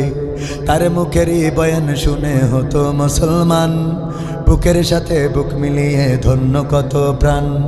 সেই মানুষের মুক্তি চেয়ে যেতাম আমি গান গে, ওই মানুষের মুক্তি চেয়ে যেতাম আমি গান গে, সেই মানুষটি নাই দুনিয়ায় নাই। আজ আর মুক্তি চাওয়ার নাই প্রয়োজন নাই রে, আজ আর আমার গানের নাই প্রয়োজন নাই, আজ আর মুক্তি চাওয়ার নাই প্রয়োজন নাই গো, আজ আর আমার গানের নাই প্রয়োজন নাই। লাখো লোকের সমাগম হতো তার সে মাহফিলে, এসব দেখে আবু জাহেলের কলিজা যেত জ্বলে। লাখো লোকের সমাগম হতো তার সে মাহফিলে, এসব দেখে বাতিলের জানি কলিজা যেত জ্বলে। সুরে সুরে তার কেটে যেত যে আধার আমানিশা, পথহারারা খুঁজে পেত সঠিক পথের দিশা। সেই মানুষের মুক্তি চেয়ে যেতাম আমি গান গে, সেই মানুষের মুক্তি চেয়ে যেতাম আমি গান গে, ওই মানুষটি নাই দুনিয়ায় নাই। আজ আর মুক্তি চাওয়ার নাই প্রয়োজন নাই রে, আজ আর আমার গানের নাই প্রয়োজন নাই, আজ আর মুক্তি চাওয়ার নাই প্রয়োজন নাই গো, আজ আর আমার গানের নাই প্রয়োজন নাই, আজ আর মুক্তি চাওয়ার নাই প্রয়োজন নাই রে, আজ আর আমার গানের নাই প্রয়োজন নাই। ওগো আমার ভাইরা, এই কথাগুলো বুঝানোর জন্য বললাম। আল্লাহর কাছে যারা মাথা নত করে দেয় তারা তো এভাবেই মাথা নত করে। তাদেরকে প্রস্তাব দেওয়া হয়, তোমাদের ঘর দেওয়া হবে, তোমাদের বাড়ি দেওয়া হবে, তোমাদের টাকা দেওয়া হবে, তোমাদের গাড়ি দেওয়া হবে, তোমাদের সুন্দরী নারী দেওয়া হবে, তোমরা যা চাও তাই দেওয়া হবে। বিদেশে ব্যবসা করতে পারবা, বেগম পাড়ায় বাড়ি বানাতে পারবা, তোমরা চাইলে বুর্জ খলিফায় সেখানে ফ্ল্যাট কিনতে পারবা, তোমাদের অসুস্থতায় সিঙ্গাপুর মাউন্ট এলিজাবেথে চিকিৎসা নিতে পারবা, তোমরা পিকনিক করার জন্য থাইল্যান্ডে যেতে পারবা, তোমাদের কোনো সুখের অভাব থাকবে না। কিন্তু আল্লাহর কাছে যারা মাথা নত করে দেয় তারা সব সুখ দুপায়ে তোলে, তারা ফাঁসির কাষ্ঠকে, ফাঁসির রশিকে নিজেদের জন্য সৌভাগ্যের মনে করে নাই। ঠিক না বেঠে? তারা জেলখানাকে ভয় পায় না, তারা ফাঁসির রশিকে ভয় করে না। বরং আমি বলেছি তোমরা আমাদেরকে মৃত্যুর ভয় দেখাও, অথচ আমরা তো তারা যারা আমরা প্রতিনিয়ত দোয়া করি, হে আমাদের রব, ওগো আমাদের আল্লাহ, তুমি তো আমাদের মৃত্যু দিবাই, মারাই তো যাওয়াই লাগবে। তুমি বলেছো কুল্লু নাফসিন যায়িকাতুল মাউত, প্রত্যেক প্রাণীকেই মৃত্যুর স্বাদ গ্রহণ করা লাগবে, সুতরাং মরতেই তো হবে। ওগো আল্লাহ, তুমি আমাদের অ্যাক্সিডেন্টে মরণ দিও না, তুমি আমাদের পানিতে ডুবাইয়ে চুবাইয়ে মরণ দিও না, তুমি আমাদের হার্ট স্ট্রোক ব্রেন স্ট্রোকে মরণ দিও না, তুমি আমাদের বিমান ক্র্যাশ খাইয়ে মরণ দিও না। ওগো আল্লাহ, তুমি আমাদের আকস্মিক মরণ দিও না। তুমি মরণ যখন আমাদের দিবা, কোরআনের আন্দোলনে থেকে রাজপথে থেকে বাতিলের মোকাবেলায় যেন নিজের জীবনটা উৎসর্গ করে দিতে পারি, শাহাদাতের মৃত্যুটা আমাদের নসিবে দিয়ে দাও। বলি না আমাকে শহীদ করে সেই মিছিলে শামিল করে নিও, আমাকে শহীদ করে সেই মিছিলে শামিল করে নিও। যেই মিছিলের নেতা আমির হামজা, খুবাইব খাবাব তোমার ছিল যারা অতি প্রিয়, শামিল করে নিও, আমাকে শহীদ করে সেই মিছিলে শামিল করে নিও। শাহাদাত শাহাদাত শাহাদাত চায়, শহীদ হয়ে বাঁচতে চায়, শাহাদাত শাহাদাত শাহাদাত চায়, শহীদ হয়ে বাঁচতে চায়। যে পথে শাহাদাত সে পথে জীবন হারাতে চায়, শাহাদাত শাহাদাত শাহাদাত চায়, শহীদ হয়ে বাঁচতে চায়, শাহাদাত শাহাদাত শাহাদাত চায়, শহীদ হয়ে বাঁচতে চায়। ঠিক না বেঠে? আমরা আল্লাহর কাছে শাহাদাতের মৃত্যু প্রত্যাশা করি, আর এই শাহাদাতের মৃত্যু হলো আল্লাহর জমিনে আল্লাহর দিন কায়েমের জন্য নিজের জীবনকে উৎসর্গ করা, বাতিলের মোকাবেলায় নিজেকে আত্মনিয়োগ করা। এই চিন্তা যার মধ্যে নাই, যার শাহাদাতের মৃত্যুর তামান্না নাই, তার মৃত্যু হবে মুনাফিকের মৃত্যু। বলেন নাউজুবিল্লাহ। যার মনের মধ্যে শাহাদাতের মৃত্যুর তামান্না নাই, তার মৃত্যু হবে কিসের মৃত্যু? মুনাফিকের মৃত্যু। এই মৃত্যু কি চান? মুনাফিক এত ভয়ঙ্কর, আল্লাহর নবী সাল্লাল্লাহু আলাইহি ওয়াসাল্লাম বলেছেন মুনাফিকের স্থান হবে জাহান্নামের সবচেয়ে নিচে জায়গায়, সবচেয়ে নিচে এমন জায়গায় যেইখান থেকে যখন জাহান্নাম নিঃশ্বাস ছাড়ে তখন উপরের জাহান্নামগুলো ভয় পেয়ে যায়। ওই নিম্ন স্থানে দেয়া হবে মুনাফিকদের। বলেন দেখি, মুনাফিক হয়ে মরার দরকার আছে নাকি? তাহলে শাহাদাতের তামান্না রাখার দরকার আছে না নাই? আমরা যারা ইসলামী আন্দোলন করে তাদের সামনে দাঁড়াতে আমাদের কোনো আপত্তি হয় না। এই জন্য কোরআনের পাখি যেদিন তার ফাঁসির রায় দেওয়া হয়েছিল, সেই দিন এই বাংলাদেশের তাওহিদি জনতা, আবার তাওহিদি জনতা নিয়ে অনেকের চুলকানি আছে না নাই? উপদেষ্টাদের মধ্যে একজন তাওহিদি জনতা নিয়ে কটাক্ষ করেছেন। আমরা বলবো, উপদেষ্টারা ইসলাম নিয়ে বাংলার জমিনে কটাক্ষ করে টিকে থাকা যাবে? কারণ ইসলামী আন্দোলনের নেতাকর্মী শুধু নয়, তাওহিদি জনতা প্রস্তুত আছে সব কিছু মোকাবেলা করতে। আল্লাহর জমিনে আল্লাহর দিন কায়েম না হওয়া পর্যন্ত তাওহিদি জনতা বিশ্রাম নেবে না। তারা সিদ্ধান্ত নিয়েছে আল্লাহর জমিনে আল্লাহর দিন কায়েম না হওয়া পর্যন্ত হয় শহীদ হবে, না হয় এই আন্দোলন মৃত্যুকাল চালিয়ে যাবে। বলেন ঠিক কিনা? ঠিক না বেঠে? কি হবে বেঁচে থেকে অযথা বিদ্যা শিখে যদি না করতে পারি শোষণবিহীন সমাজটাকে? কথা কয় না? কি হবে বেঁচে থেকে? আরেকটু যাবো। কি হবে ছাত্র সেজে চুমু খেয়ে সনদ খানা যদি হয় বিদ্যালয়টা সন্ত্রাসীদের আড্ডাখানা? কি হবে ছাত্র সেজে চুমু খেয়ে সনদ খানা যদি হয় বিদ্যালয়টা পরিমণিদের আড্ডাখানা? এর চেয়ে মরাই ভালো, দেশ ছেড়ে যাওয়াই ভালো। এর চেয়ে মরাই ভালো, দেশ ছেড়ে যাওয়াই ভালো। কি হবে ধোকা দিয়ে বিবেকটাকে? কি হবে ধোকা দিয়ে বিবেকটাকে? কি হবে বেঁচে থেকে অযথা বিদ্যা শিখে যদি না গড়তে পারি শোষণবিহীন সমাজটাকে? কি হবে বেঁচে থেকে? কি হবে যুবক নামের বোঝা হয়ে এই ধরাতে, যেখানে মা বোনেরা ধর্ষিতা হয় দিনে রাতে? ধর্ষণ আছে না নাই? কি হবে যুবক নামের বোঝা হয়ে এই ধরাতে, যেখানে মা বোনেরা ধর্ষিতা হয় দিনে রাতে।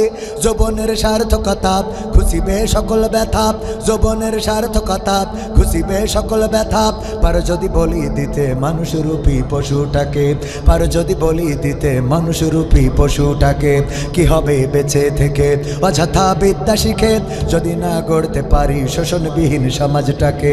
কি হবে বেঁচে থেকে, কি হবে লেখালেখি কলমবাজির ওই মহড়া, সমাজের আসল চিত্র যদি না যাই তুলে ধরা? কি হবে টিভি চ্যানেল সাংবাদিকের এই ক্যামেরা, সমাজের আসল চিত্র যদি না যাই ভিডিও করা? যদি ওই ঘুষের বলে কলমটা উল্টো চলে, যদি ওই হ্যালো কলে ক্যামেরা উল্টো বলে, তবে কি যাবে রোখা দুর্নীতিকে? যাবে? তবে কি যাবে রোখা দুর্নীতিকে? কি হবে বেঁচে থেকে অযথা বিদ্যা শিখে যদি না গড়তে পারি শোষণবিহীন সমাজটাকে? কি হবে বেঁচে থেকে, কি হবে নামাজ রোজা ইমানদারির বড়াই করে কোরআনের কর্মীগুলো থাকে যদি কারাগারে? কি হবে নামাজ রোজা ইমানদারির বড়াই করে কোরআনের খাদেমগুলো থাকে যদি কারাগারে? মসজিদের কোণে বসে জিকির যত করো কষি, মসজিদের কোণে বসে তাসবিহ যত টানো ঠেসে, এভাবে যায় না পাওয়া আল্লাহকে। ঠিক না বেঠে? এভাবে যায় না পাওয়া আল্লাহকে। কি হবে বেঁচে থেকে অযথা বিদ্যা শিখে যদি না গড়তে পারি শোষণবিহীন সমাজটাকে? কি হবে বেঁচে থেকে, কি হবে আলেম হয়ে ইমাম সেজে মসজিদেতে পারো যদি সত্য কথা উচ্চস্বরে না বলিতে? কি হবে আলেম হয়ে ইমাম সেজে মসজিদেতে পারো যদি সত্য কথা উচ্চস্বরে না বলিতে? চাকরি ভয় করো যদি ছেড়ে দাও ইমামতি, চাকরি ভয় করো যদি ছেড়ে দাও ওই না গদি। কি হবে ধোঁকা দিয়ে আল্লাহকে, কি হবে ধোঁকা দিয়ে আল্লাহকে? কি হবে বেঁচে থেকে অযথা বিদ্যা শিখে যদি না গড়তে পারি শোষণবিহীন সমাজটাকে? কি হবে বেঁচে থেকে, কি হবে নেতা হয়ে জনবলে ঘাড় ফুলিয়ে শ্যামনগর গরম দেখে যদি থাকো ঘরে শুয়ে? এমন নেতা আছে না নাই? বলল যে খেলা হবে, আমরাও মনে করলাম খেলা তো একটা হবে, কিন্তু এখন মাঠ আছে প্লেয়ার নাই। কথা কয় না? মাঠ আছে খেলোয়াড় নাই। মাঠ আছে খেলোয়াড়েরা মাঠ রেখে কোথায় যেন চলে গেল। আমি বলছিলাম ধানমন্ডির এই ঐতিহ্যবাহী বাড়িটা, যেই বাড়ি বঙ্গবন্ধুর বাড়ি 32 নম্বরে, এত সুন্দর একটা তিনতলা বাড়ি, কত স্মৃতি বিজড়িত বাড়ি। এই বাড়িটা যখন ভেঙে ছারখার করে দিল, তছনছ করে দিল, তখন কত নেতা ইতিপূর্বে গল্প শোনাতো, কত ইতিহাস শোনাতো। তারা নাকি রাজপথে থাকতো, রক্ত দিত, তারা নাকি বঙ্গবন্ধুর জন্য প্রতিবাদ করে, তারা নাকি শেখ হাসিনার জন্য জীবন দিতে কার্পণ্য বোধ করে না। কিন্তু দেখলাম কি, নেত্রী চলে যাওয়ার পরে বাড়িটাও ভাঙলো। এই বাড়ি পাহারা দেয়া তো দূরের কথা, এই বাড়ি ভাঙার প্রতিবাদের জন্যে রাজপথে কাউকে দেখা গেল না। ঠিক না বে ঠিক? আমি বলেছি যেহেতু রাজপথে নামো নাই, যেহেতু বাধা দাও নাই, চায়ের দোকানে বসে পিড়ি টানবার বলবা নেত্রী ফেরবে ভয়ঙ্কর রূপে, এই কথা বললে কিন্তু খবর আছে। কথা কয় না? চায়ের দোকানে বসে বলো যে সময় আসছে, সময় আসবে, অসুবিধা নাই, সময় তো আসতেই হবে। চিরকাল ক্ষমতা চিরস্থায়ী থাকে। ক্ষমতা এখন যারা নিয়েছে, আগের যারা ছিল তারা তাহাজ্জুদের ভোট নিয়ে ক্ষমতায় ছিল, আর এখন যারা আছে ওরা তো নামাজই পড়ে না। সুতরাং তাহাজ্জুদ গুজারিরা ভোট তাহাজ্জুদ পড়ে ভোট নিয়েও যেহেতু টেকে নাই, এখন তো সব বেনামাজি, এরা তো টেকবেই না। আর আগামীতে যারা আসবে তাদেরও মাথায় রাখা লাগবে যে তাহাজ্জুদ পড়ে যদি সিয়ার ঠিকানো না যায়, তাইলে নামাজ ছাড়া কিন্তু সিয়ার ঠিকানো যাবে না। ঠিক না বেটে? তাহাজ্জুদ পড়লো কেন, তাহাজ্জুদের কথা কেন বললাম আপনাদের জানা। এক চাচা, আমার চাচা জানের মতো, গিয়েছেন ভোট দেওয়ার জন্য, যে বললো আমার নাম্বারটা দেখে দাও। কয় নাম্বার যে দেখে দেব? আল্লাহ চাচা আপনি এখন আসলেন, ভোট তো দেওয়া শেষ। কয় কি করে হলো? আমি তো সকাল করে এসেছি। কয় রওনা দিয়েছেন বাড়ি থেকে কখন? কয় ফজরের নামাজ পড়ে রওনা দিয়েছি। কয় আমরা তো তাহাজ্জুদের নামাজ পড়ে কাম সেরেছি। তাহাজ্জুদের নামাজ পড়ে তো কাম সারা শেষ, তাইলে বাবাজি কি করব? কয় এখন যেহেতু ভোট দেওয়া হয়ে গেছে যেতে পারেন। চাচা চলে যাচ্ছে, ডাক দিয়ে বলে শোনেন চাচিরে যেন আবার কষ্ট করে পাঠায়েন না। কয় কেন, তোমার চাচিও কি ভোট দিয়েছে? কয় হ্যাঁ চাষিও ভোট দিয়েছে, চাষির ভোট দেওয়া শেষ। চাষির চাষা দোয়া করছে, হে আমার রব, এমন মানুষটার সাথে তুমি আমার জান্নাতেও দিও না। পরকালে আল্লাহর নবী দোয়া করেছে যে যেদিন মা তার সন্তানের পরিচয় দেবে না, সন্তান তার মায়ের পরিচয় দেবে না, ভাই তার বোনের পরিচয় দেবে না, বোন তার ভাইয়ের পরিচয় দেবে না, স্ত্রী তার স্বামীর পরিচয় দেবে না। আল্লাহর নবী দোয়া করেছেন, ওগো আল্লাহ আমি যেন আমার বিবি খাদিজাকে না হারাই। আর আমি দোয়া করছি, আল্লাহ তুমি দয়া করে এই বুড়ির সাথে আমার জান্নাত দিবা না। যারা ভোট নিল ওদের মনে একটু কৌতূহল জাগলো, কারণটা কি? চাচারে ডাক দিয়ে বলল, চাচা চাচির সাথে কি ফাইট খুব বেশি নাকি? কেন এমন দোয়া করলেন যে জান্নাতেও যেন দেখা না হয়? বলল, দেখো তোমার চাচি আজকে 12টা বছর হলো মরে কবরে যেয়ে ঘুমাইছে, এসে যখন ভোটটা দিয়ে গেছে আমার কি তার একটু খোঁজ নিয়ে যাওয়ার দায়িত্ব ছিল না? ঠিক না বেঠে? 12টা বছর কবরে ঘুমানো, সে উঠে হাসিনার ভোট দিয়ে গেছে, অথচ আমার খোঁজ নিয়ে যায় নাই। ও থাকুক হাসিনার সাথে, আমার সাথে ওর লাগবে না। ঠিক না বেঠে? এই জন্য তাহাজ্জুদ গুজারির ভোট, এটা নিয়েও যেহেতু চেয়ার টেকে নাই, বেনামাজিরা টিকবে না আগামীতেও যারা আছে। অনেকেই বলে কোরআনের সাথে রাজনীতির সম্পর্ক নেই। আমি বললাম, তুমি তাইলে টুপি মাথায় দিয়ে আবার সরমনায়ের দরবারে কেন গেলে? কি কথা কয় না? কোরআনের সাথে রাজনীতির সম্পর্ক নেই। সরমনায়ের মাদ্রাসায় তো কোরআন পড়ায়, ঠিক না বে ঠিক? তা ওখানে আপনার জাতি হবে কিসের জন্য? ঠিক না বে ঠিক? কোরআনের সাথে যেহেতু রাজনীতির সম্পর্ক নাই, আমরাও বলি কথাটা মেনে নিলাম। সুতরাং কোনো রাজনৈতিক দলের নেতারা স্টেজে উঠতে পারবে না, কারণ যেহেতু এটা কোরআনের স্টেজ, ঠিক কিনা? কোরআনের স্টেজে রাজনৈতিক নেতাদের আসতে হবে কেন? যেহেতু রাজনীতির সাথে সম্পর্ক নাই। যারা বলে কোরআনের সাথে রাজনীতির সম্পর্ক নাই, তাদেরকে স্টেজে উঠতে দেওয়া হবে। আর যারা বলে কোরআনের সাথে রাজনীতির সম্পর্ক আছে, আমাদের তাদের সাথে আমরা আছি, কারণ কোরআন দিয়ে একটা সুখী সমৃদ্ধশালী সমাজ আনতে চায়। এই কোরআন কায়েম যদি করতে চায় শেখ হাসিনা, তাইলে তার পক্ষেও আমরা আছি না নাই? সেদিন একজন বলছে শেখ হাসিনা কোরআন কায়েম করতে চাইলে ওর পক্ষে আমি নেই। এত রাগ, সামনেতে বলতে শেখ হাসিনা যদি কোরআন কায়েমও করতে চায় তাও তার পক্ষে যাব না হুজুর, বইলা লাভ নাই। আমি কইলাম বুঝতে হবে ভালো করে, যদি বাংলাদেশে আওয়ামী সরকার কোরআন এতদিন পর্যন্ত, এতদিন ধরে আমরা বলেছিলাম এই জমিনে কোরআন কায়েম করে দেন, আপনাকে টিকানোর জন্য আমরা আছি, ঠিক না বেঠিক? যদি বিএনপি কোরআন কায়েম করতে চায় আমরা বিএনপির পক্ষে আছি। যদি জামাত ইসলাম কোরআনের বিপক্ষে দাঁড়ায় তাইলে আমরাই জামাতের বিপক্ষে দাঁড়াবো, বলেন ঠিক কিনা? এই আমাদের সূত্র, এই আমাদের কি সূত্র। অনেকেই মনে করে হুজুর মনে হয় জামাতের পক্ষ নিয়ে কথা বলতে আসছে, চরমনায়ের পক্ষ নিয়ে কথা বলতে আসছে, হেফাজতের পক্ষ নিয়ে কথা বলতে আসছে। মোটেও নয়, আমি এসেছি কোরআনের পক্ষে কথা বলার জন্য। কোরআনের পক্ষে যদি বিএনপি থাকে সেই বিএনপিকে মানতে আমার কোনো আপত্তি, কিন্তু কোরআনের বিপক্ষে যদি চরমনাই, হেফাজতে ইসলাম, তাবলিগি ইসলাম, জামাতে ইসলাম দাঁড়ায়, এমন ইসলামও আমরা মানতে পারবো? পারবো না? পারবো না। আল্লাহ রাব্বুল আলামিন সুন্দর করে বললেন, কাইফা তাকফুরুনা বিল্লাহি ওয়া কুনতুম আমওয়াতান ফাআহইয়াকুম সুম্মা ইউমিতুকুম সুম্মা ইউহয়িকুম সুম্মা ইলাইহি তুরজাউন। রঙ্গরসের দিন ছিল তোমার একদিন, রঙ্গরসের দিন ছিল আমার একদিন, 12 ঘন্টা বেলায় আমার সন্ধ্যা হইল, পাখি উড়ে যাওয়ার বুঝি সময় হলো, পাখি উড়ে যাওয়ার বুঝি সময় হলো, পাখি উড়ে যাওয়ার বুঝি সময় হলো, পাখি উড়ে যাওয়ার বুঝি সময় হলো। শরীরে চামড়া ছিল টান, মিষ্টি সুরে গাইতাম গান, গলার আওয়াজ আমার কত দূরে যাইতো,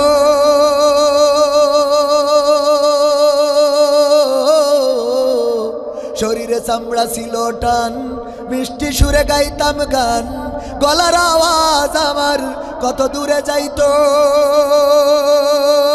পাইকা গেল মাথার চুল, কথা বলতে পড়ে ভুল, পাইকে গেল মাথার চুল, কথা বলতে পড়ে ভুল, চোখে দেখি গন্ডগোল, দন্ত নড়িল, পাখি উড়ে যাওয়ার বুঝি সময় হলো, পাখি উড়ে যাওয়ার বুঝি সময় হলো, পাখি উড়ে যাওয়ার বুঝি সময় হলো, পাখি উড়ে যাওয়ার বুঝি সময় হলো। ঘন ঘন আসে দম, কানেতে শুনি কম, পিছে পিছে জম আমার ঘুরতে লাগিল,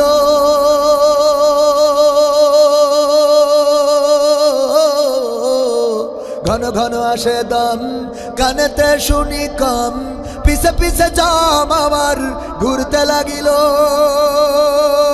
খাটো হয়ে আসছে পাও, হীন হলো সর্বদাও, খাটো হয়ে আসছে পাও, হীন হলো সর্বদাও, ভাবে বুঝি সময় আমার ফুরিয়ে এলো, পাখি উড়ে যাওয়ার বুঝি সময় হলো, পাখি উড়ে যাওয়ার বুঝি সময় হলো, পাখি উড়ে যাওয়ার বুঝি সময় হলো, পাখি উড়ে যাওয়ার বুঝি সময় হলো। এত সুন্দর পরিপাটি খাসায় আমার ছিল খাটি, দিনে দিনে খাসায় আমার জং ধরিল,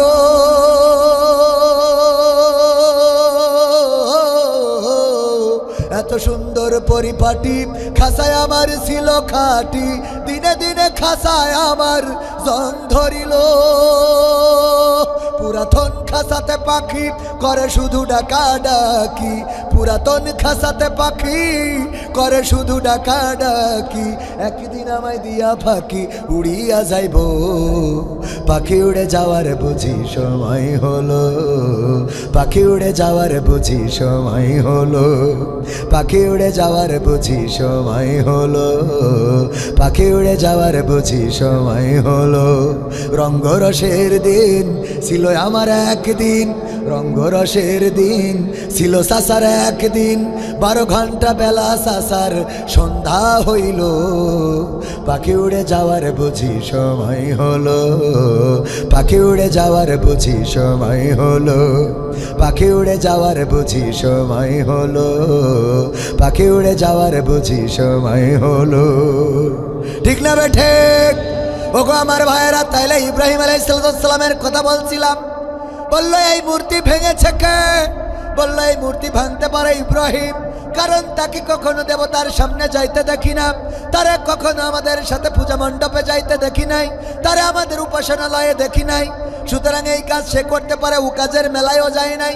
ইব্রাহিমকে ডাকা হলো, ইব্রাহিম আলাইহিস সালাম বুদ্ধি করে সবগুলো ভাঙলেন, খালি যে এইটা বড় ওইটার কাঁধের উপরে কুড়াল রাখলেন। বললো ইব্রাহিম এই কাজ কি করেছো নাকি তুমি? বললো আমার জিগাও কেন, ওই যে কুড়াল তো বড়টার কাঁধের পরে আছে, বড়টার। আমার মনে হয় ওই বড়টা খাবার নিয়ে গোলমাল করেছে, সামনে যে খাবার, এই খাবার নিয়ে গোলমাল বাজায় রাগ হয়ে গেছে, বাকিগুলো সব মেরি ফেলিছে। কয় ইব্রাহিম ফাজলামি করো, আমাদের মজা নাও, আমাদের কি উল্টো পাল্টা বুঝাও কেন? কয় তুমি কি জানো না আমাদের মূর্তি নড়তে পারে না, হাঁটতে পারে না, কথা বলতে পারে না, মারামারি করতে পারে না, খাইতে পারে না। কয় এত কিছু যেহেতু পারে না, তাইলে এত খাবার সামনে কেন? আর বলা লাগবে না, বোঝা হয়ে গেছে।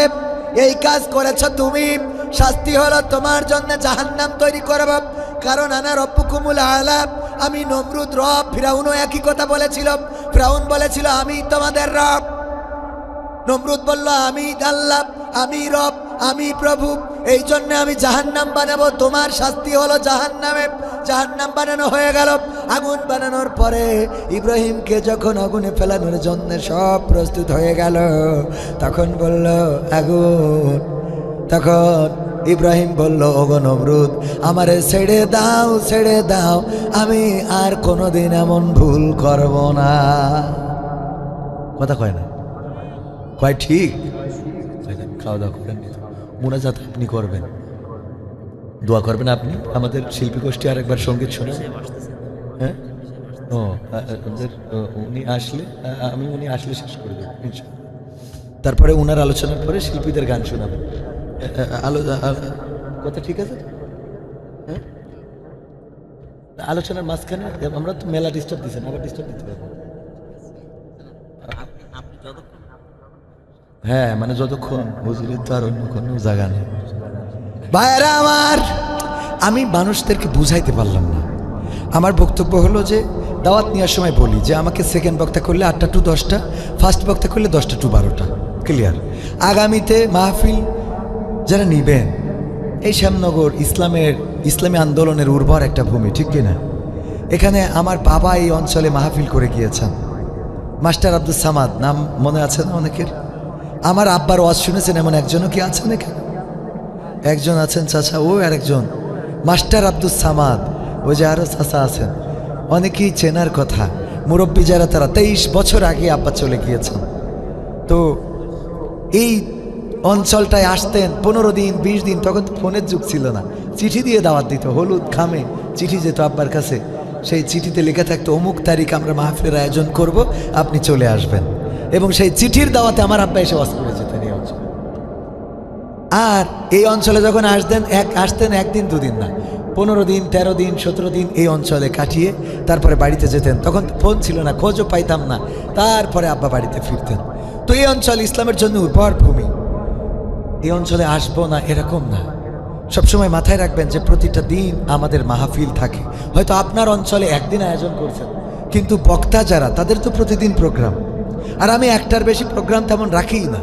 আজকে 2টা ছিল, একটা দিনের বেলায় ছিল যশোরের কেশবপুরে, আর এখানে একটা। কালকেও আবার 2টা হয়ে গেছে, একটা বাগেরহাট 12টার সময় আলোচনা করতে হবে, আর একটা পাইক গাছা আপনাদের আশেপাশে। তো যাই হোক, আমি টাইমটাকে গুরুত্ব দিতে, আমার যারা দাওয়াত দিয়েছে বলেছে, এই ছেলেটা সাক্ষী, বলেছে আপনার 11টা থেকে 9টা থেকে 11টা। আমি বলছে হুজুর একটু আগে এসে খাওয়া দাওয়া করতে হবে। আমি বললাম খাই আর না খাই টাইম মতো পৌঁছাবো, এতটুকু মাথায় রাখেন। খাওয়াটা আগে না, সময়ের গুরুত্ব দেওয়া আগে, কারণ জীবন মানেই সময়, সময় মানেই জীবন, ঠিক কিনা? তো এইটা মাথায় রাখতে হবে। আপনারা সময়ের গুরুত্ব দিবেন, সুন্দর হবে। উনি বলল যে আপনার টার্গেট ছিল আমরা 10টায় উঠবো, আমার তো 10টাই উঠেছেন, তারপরেও কাজ সারতে পারেন না। আমার উঠাইছেন তো 10টাই, ঠিক কিনা? উঠাইছে 10টায় না, তাও তো কাজ সারতে পারেন নাই। প্রধান বক্তা যারা, তারা ঠিকমতো সময় দিতে পারেন নাই। শিল্পীরা বললো আমরা অনেক প্রস্তুতি নিয়ে আসি, তাও করতে পারেন নাই। আবার আমারে বলেন যে হুজুর আপনি নেন, আমাদের আরও অতিথি আসবে তো অবশ্যই, অতিথিদের আসতে হবে। আমাদের শ্রদ্ধাভাজন অতিথিরা কথা বলবেন, আমাদের রাহবার, ওনাদেরও দরকার আছে না নাই? তো আমরা ওনাদের কথা শুনবো। আমি এই কথাগুলো বললে আমার আলোচনার লাইন হারিয়ে যাবে, ওই কথা না বলে বরং আলোচনায় ফিরে আসি। আপনারা শুনবেন আর অন্তত আধা ঘন্টা, শোনা যাবে আধা ঘন্টা। ভাইয়েরা আমার, ইব্রাহিম আলাইহিস সালাম বললেন আমারে ক্ষমা করে দাও, আমার ভুল হয়েছে, প্লিজ। বলেছে এই কথা না? তাইলে ঠিক বললেন কেন? আগে ঠিক বলা যাবে? বেঠিক এটা কি বেঠিক? আমি বললাম যে ইব্রাহিম বললেন আমারে মাফ করে দাও, আর কোনোদিন এমন করব না। আপনারা বললেন ঠিক। মানে আমাদের অবস্থাটা হলো হুজুর যাই বলবে ওইখানে ঠিক বলতে হবে, এরকম না? বুঝে শুনে বলতে হবে। আল্লাহ বলেছেন ওয়াইজা কুরিয়াল কুরআনু ফাসতামিউ লাহু ওয়া আনসিতু লাআল্লাকুম তুরহামুন। যখন তোমরা কোরআন শুনবে, কোরআন তোমাদের সামনে বলা হবে, তখন তোমরা তোমাদের হৃদয়ের কান দিয়ে শুনবে চুপ থেকে, যাতে করে তোমাদের উপরে কার রহমত? আল্লাহর রহমত বর্ষণ হতে পারে। বলেন সুবহানাল্লাহ। আল্লাহর রহমত আমরা চাই না? চাই না?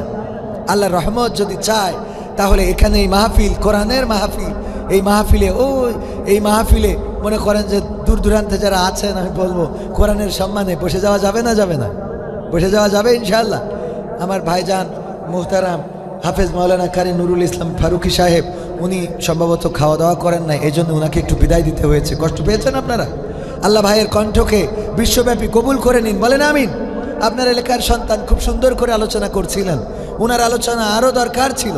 সাংস্কৃতিক অনুষ্ঠানটা আমার মনে হয় যে আরও একটু সাজানো গোছানো পরিমার্জিত হতো যদি আপনারা আসর থেকে মাগরিব পর্যন্ত অথবা মাগরিব থেকে ঈশা পর্যন্ত সাংস্কৃতিক অনুষ্ঠান করতেন, তাহলে সেটা ছিল পারফেক্ট টাইম। কথা বোঝেননি? তখন এটা পারফেক্ট টাইম ছিল। এরপরে আলোচনা, যেহেতু তাফসিরুল কোরআন মাহফিলের সাথে সাংস্কৃতিক অনুষ্ঠান রেখেছেন, অথবা আলোচনার পার্টটা শেষ করে তারপরে সাংস্কৃতিক পার্টে চলে যেতেন, তাইলেও সুন্দর হতো। কথা বুঝেছেন কিনা? আলোচনার মধ্যে মাঝখানে আমার মনে হয় এটা না করে শেষে এবং অথবা আগে। তো আমি আমার শিল্পী ভাইদেরকে বলবো অবশ্যই লাস্টে আবার পারফরমেন্স করতে হবে। আল্লাহ ভাইদেরকে তাওফিক দিন, বলেন আমিন। যে সঙ্গীতগুলো শোনাচ্ছিল আমি মনোমুগ্ধ, মন্ত্রমুগ্ধের মতো শুনছিলাম। এই প্রত্যন্ত অঞ্চলে তারা এত সুন্দর করে সঙ্গীত শোনাচ্ছিলেন, এটা সত্যি আমাদের উৎফুল্ল করে, আমাদেরকে প্রফুল্ল করে।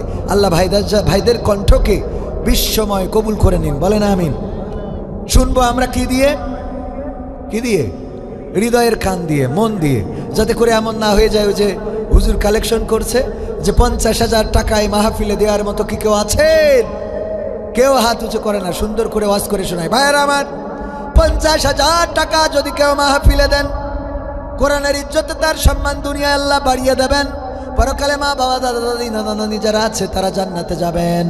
কেউ আছেন নাকি 50,000 টাকা দেওয়ার মতো? একজনও হাত উঁচু করে না, করে না, করে না, করে না।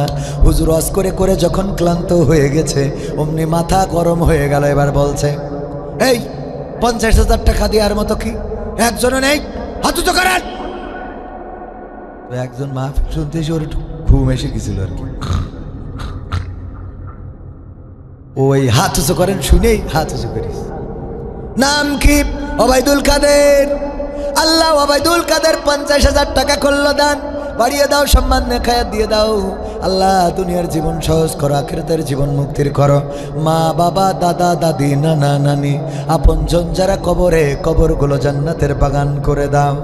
এই কথা যখন বলেছে, ও বলতেছে মনে মনে, আল্লাহ কেন যে হাত উঁচু করলাম কিছুই তো বুঝি নাই। 50,000 টাকা তো দূরের কথা, বিড়ি কেনার মতো 20 টাকাও তো পকেটে নাই। বেকায়দা না? ও আসলে কি হয়ে গেছিল? ঘুমের মধ্যে চলে গেছিল। দেখলো আজকে যা করে করুক, কিছুই বলবো না। পরের দিন চলে গেল হুজুরের কাছে। হুজুর, গতকালকের মাহফিলে আমি একটা বিপদ ঘটাইয়াছি। কি বিপদ? হুজুর ওয়াজ করছিলেন, করতে করতে আমি কখন ঘুমিয়ে গিয়েছি টের পাই নাই। হুজুর কালেকশনে চলে গিয়েছেন, বুঝি নাই। বলল হাত উঁচু করেন, কিন্তু এর আগে বলেছে 50,000 টাকা কে দেবেন, হাত উঁচু করেন। আমি আগের লাইন শুনি নাই, পরের লাইন শুনে হাত উঁচু করে বসে আছি। হুজুর আমার তো 50 টাকাও নাই বিড়ি কেনার মতো, এখন করবোটা কি? কয় অসুবিধা নাই, যেহেতু ভুল করে হাত উঁচু করেছেন। রোজায় যেমন যদি কেউ ভুল করে খেয়ে ফেলে, রোজা কি ভাঙে? না, ভাঙে না। তেমনি ভাবে ভুল করে হাত উঁচু করেছেন, অসুবিধা নাই। বলল সেটাতেও অসুবিধা না, কিন্তু আমার চিন্তা তো অন্য জায়গায়, আমার টেনশন অন্য জায়গায়। কি টেনশন? হুজুর আমাদের ওই হুজুর দোয়া করে দিয়েছে আমার মা বাবা দাদা দাদি নানা নানি 14 গোষ্ঠী যেন জান্নাতে থাকে। এখন আমি যদি এই টাকা না দিতে পারি, তাইলে আমার মা বাবা দাদা দাদি নানা নানি 14 গোষ্ঠী রেখে আবার জান্নাতে বের করে জাহান্নামে রাখবে নাকি? টেনশন আছে না নাই? কারণ আমি তো টাকা দিতে পারি নাই। ওগো আমার ভাইয়েরা, এই জন্যে হাত উঁচু করার সময়, ঠিক বেঠিক বলার সময় বুঝে শুনে বলার দরকার আছে না নাই?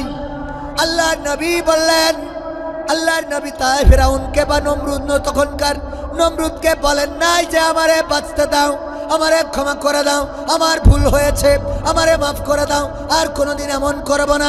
এই কথা বলে নাই, বরং আল্লাহর কাছে মাথা নত করা ইব্রাহিম আলাইহিস সালাম তার সিদ্ধান্তে অটল হয়ে রইলেন। আল্লাহর কাছে বললেন, ইন্নী ওয়াজ্জাহতু ওয়াজহিয়া লিল্লাযী ফাতারাস সামাওয়াতি ওয়াল আরদ হানিফাও ওয়া মা আনা মিনাল মুশরিকিন। ওগো আল্লাহ, আমার মুখটা তো ঘুরাইছি তোমার দিকে, আমি কোনো মুশরিকদের সাথে যেতে পারি না, আমি তাদের অন্তর্ভুক্ত, তাদের দল হইতে পারি না, আমি তাদের দলে স্লোগান দিতে পারি না। যেই দলের লোক বলে আমার নেতা তোমার নেতা, অমুক সাতা মাতা সাথে মাতা, আছে না নাই? আমাদের নেতা কে? আমাদের নেতা কে? আমার নেতা তোমার নেতা। হ্যাঁ, আমাদের নেতা বিশ্ব নবী মুস্তাফা, আমাদের জাতির পিতা কে? ইব্রাহিম আলাইহিস সালাম আমাদের জাতির পিতা। আমাদের আদি পিতার নাম কি? আদম আলাইহিস সালাম আমাদের আদি পিতা, আদি মাতা হাওয়া আলাইহিস সালাম। ওগো আমার ভাইয়েরা, আমরা এইগুলোর বাইরে অন্য কোন সিলেবাস মানতে রাজি? রাজি? অন্য কোন সিলেবাস আমরা মানতে রাজি না। সুতরাং যারা বলে আমার নেতা তোমার নেতা, অমুক সাতা মাতা, আমার নেতার চরিত্র ফুলের মতো পবিত্র, নামাজ পড়ে না 1 ওয়াক্ত, গাঞ্জা টানে 5 ওয়াক্ত, আছে না নাই?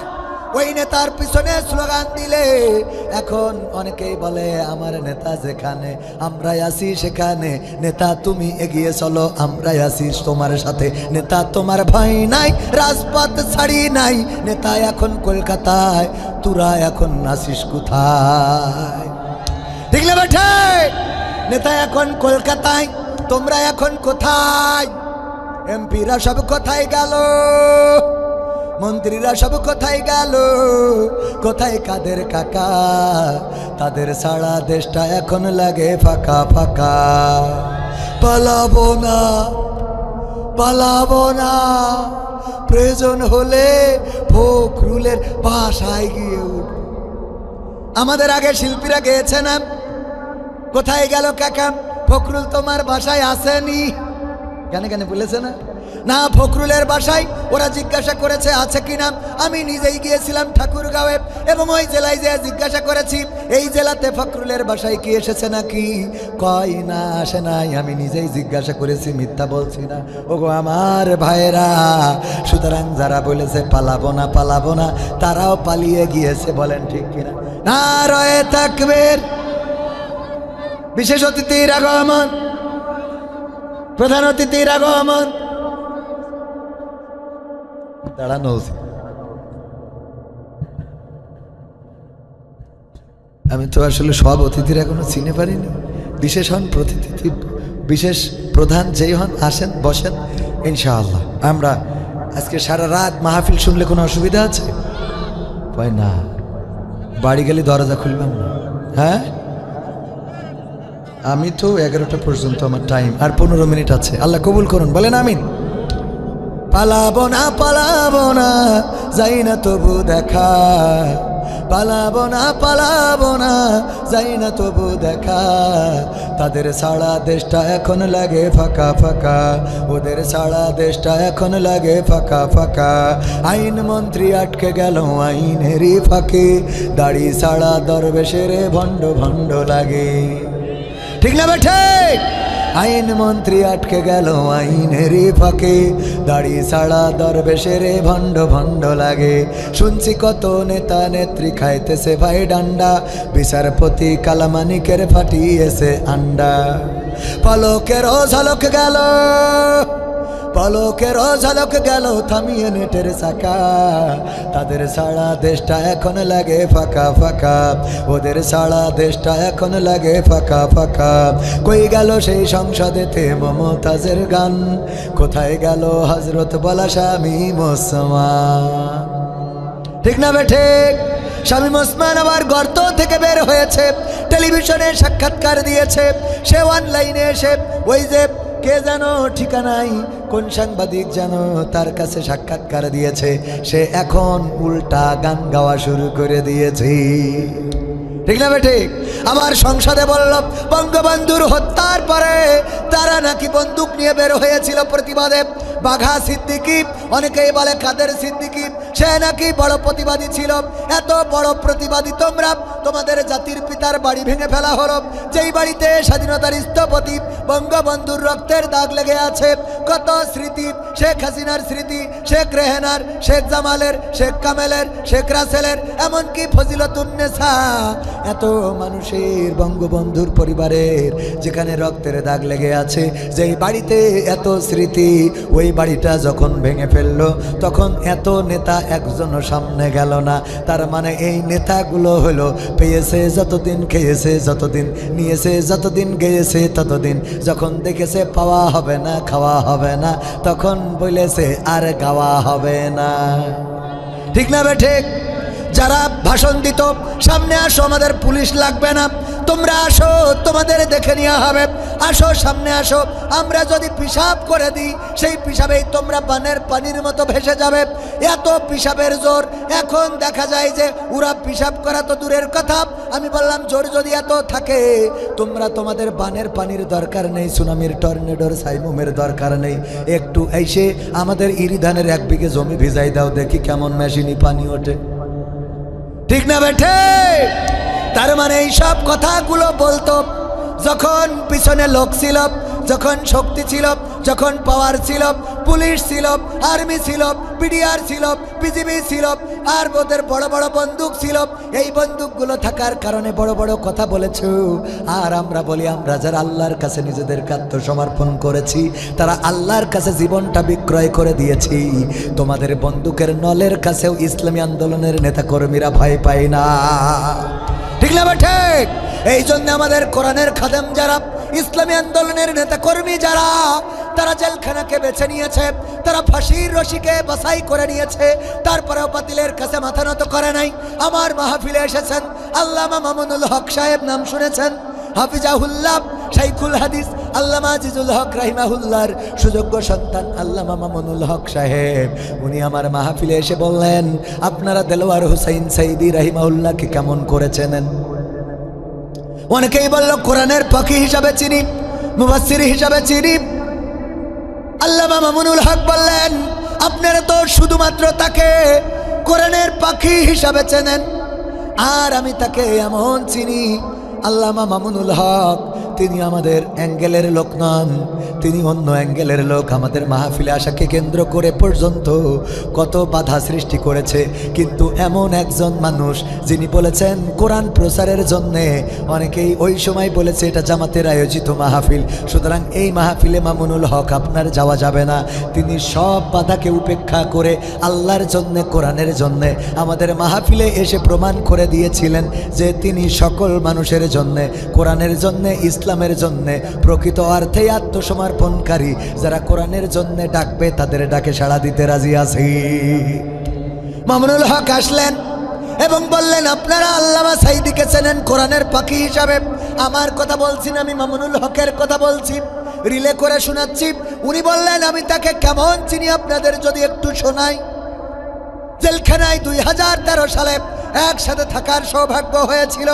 তখন আল্লামা দেলোয়ার হোসাইন সাইদি আমাকে জানিয়েছে, এই বাতিলেরা তারা আমাকে জেলে ভরার পরে প্রস্তাব করেছে, আল্লামা দেলোয়ার হোসাইন সাইদি আপনার তো কণ্ঠ ভালো, আপনার সুর ভালো, কোরআনের কথা বলে বেড়ান, আপনাকে আমরা ছেড়ে দিতে রাজি আছি যদি আপনি আমাদের শর্ত মেনে নেন। কি শর্ত?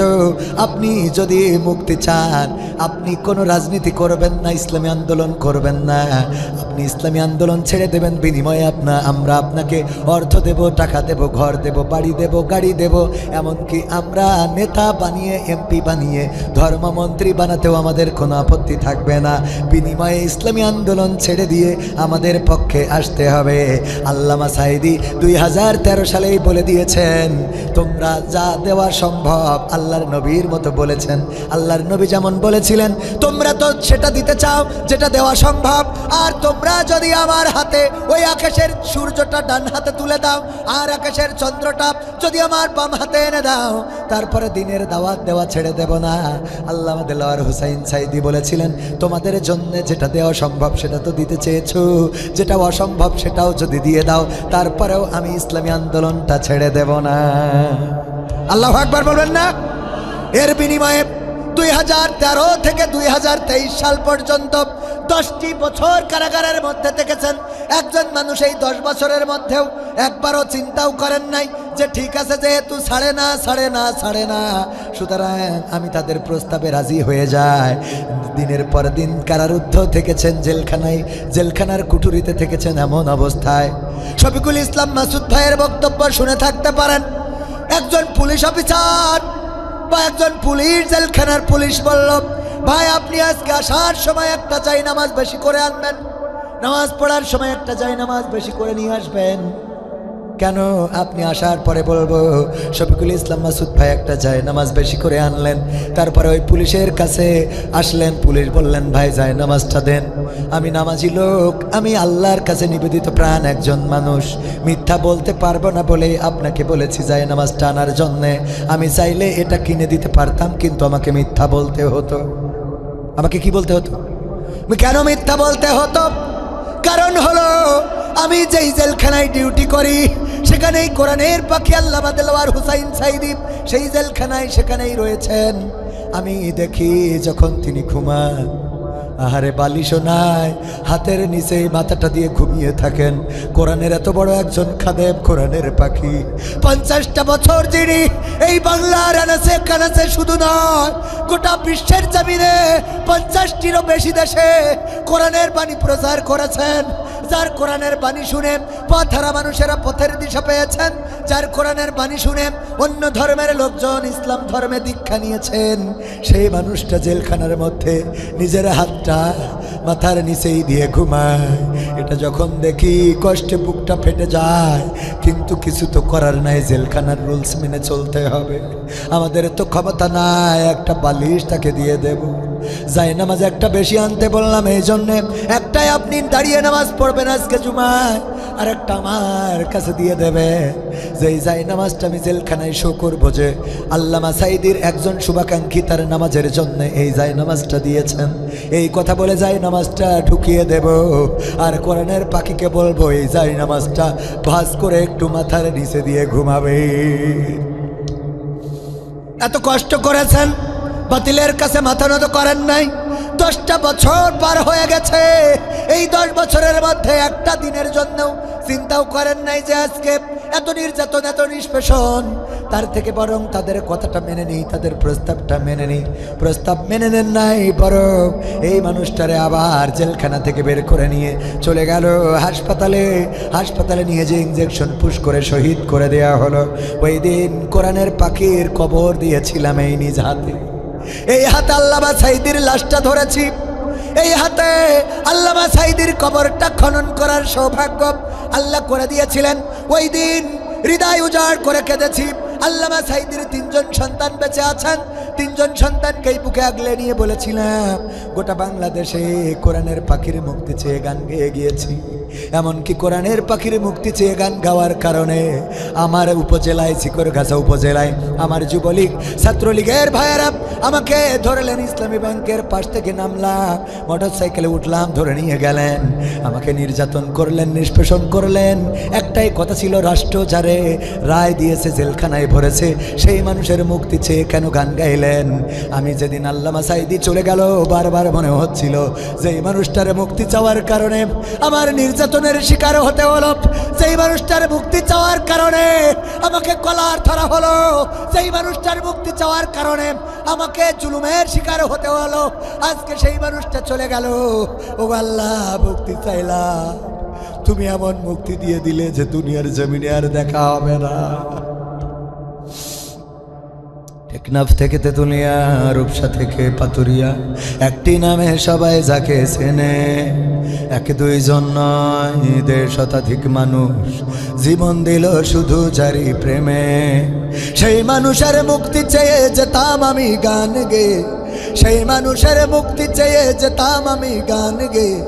ওই মানুষটি নাই দুনিয়ায় নাই, আজ আর মুক্তি চাওয়ার নাই প্রয়োজন নাই রে, আজ আর আমার গানের নাই প্রয়োজন নাই, আজ আর মুক্তি চাওয়ার নাই প্রয়োজন নাই গো, আজ আর আমার গানের নাই প্রয়োজন নাই।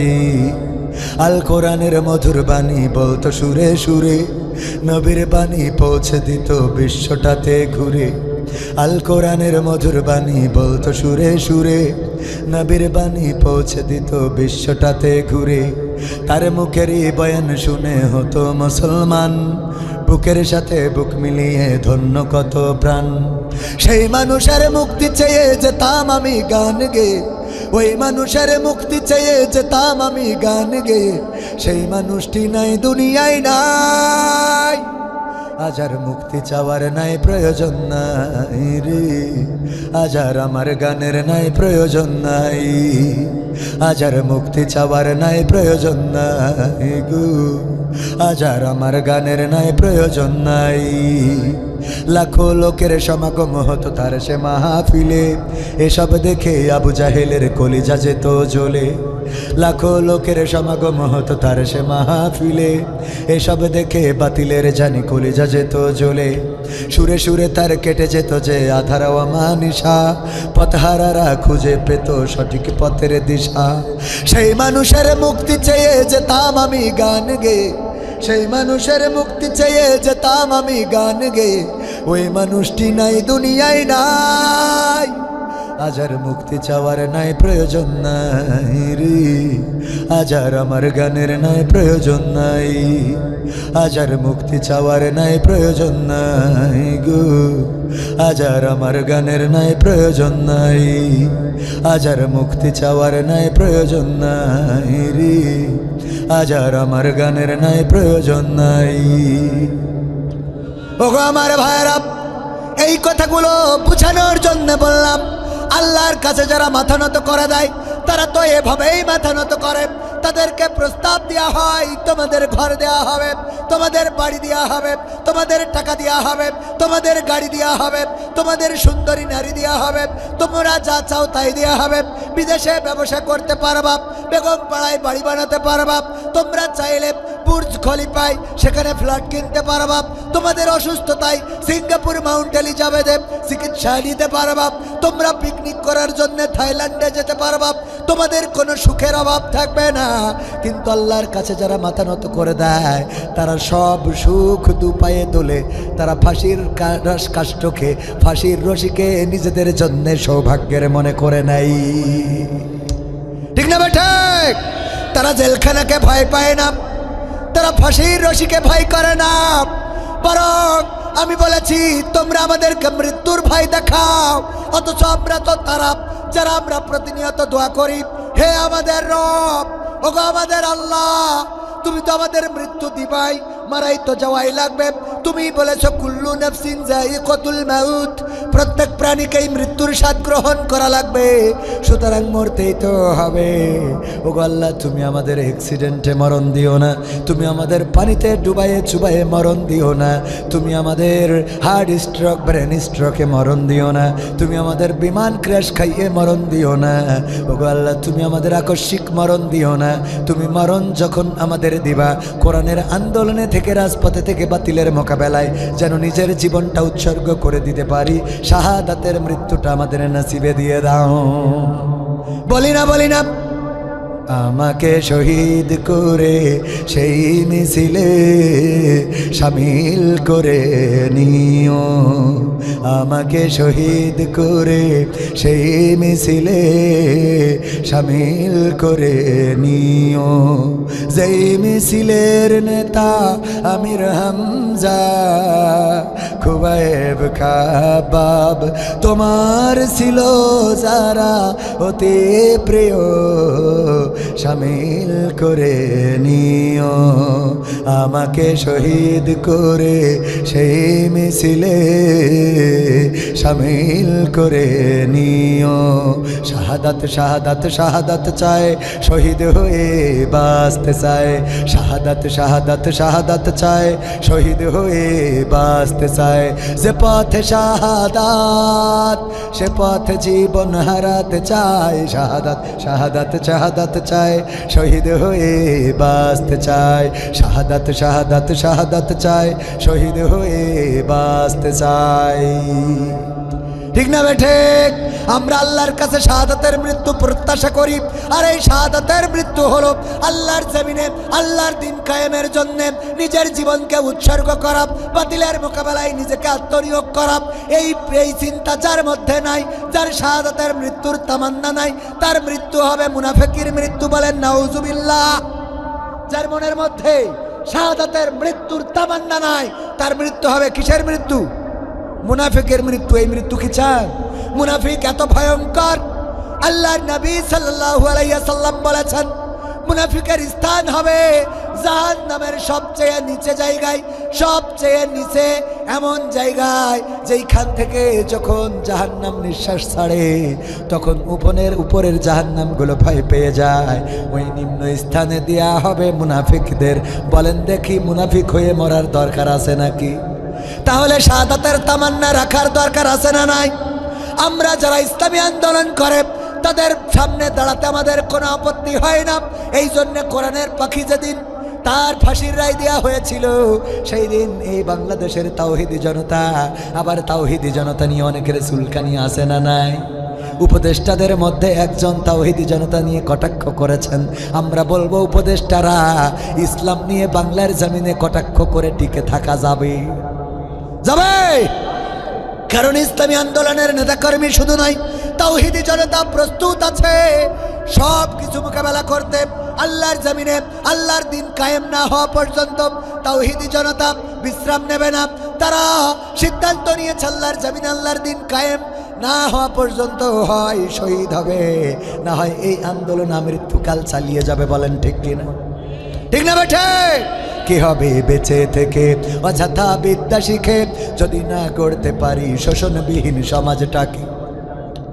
কথা কয় না? কি হবে বেঁচে থেকে? আরেকটু যাবো। কি হবে ছাত্র সেজে চুমু খেয়ে সনদ খানা যদি হয় বিদ্যালয়টা সন্ত্রাসীদের আড্ডাখানা? কি হবে ছাত্র সেজে চুমু খেয়ে সনদ খানা যদি হয় বিদ্যালয়টা পরিমণিদের আড্ডাখানা? এর চেয়ে মরাই ভালো দেশ ছেড়ে যাওয়াই ভালো, এর চেয়ে মরাই ভালো দেশ ছেড়ে যাওয়াই ভালো। কি হবে ধোকা দিয়ে বিবেকটাকে, কি হবে ধোকা দিয়ে বিবেকটাকে?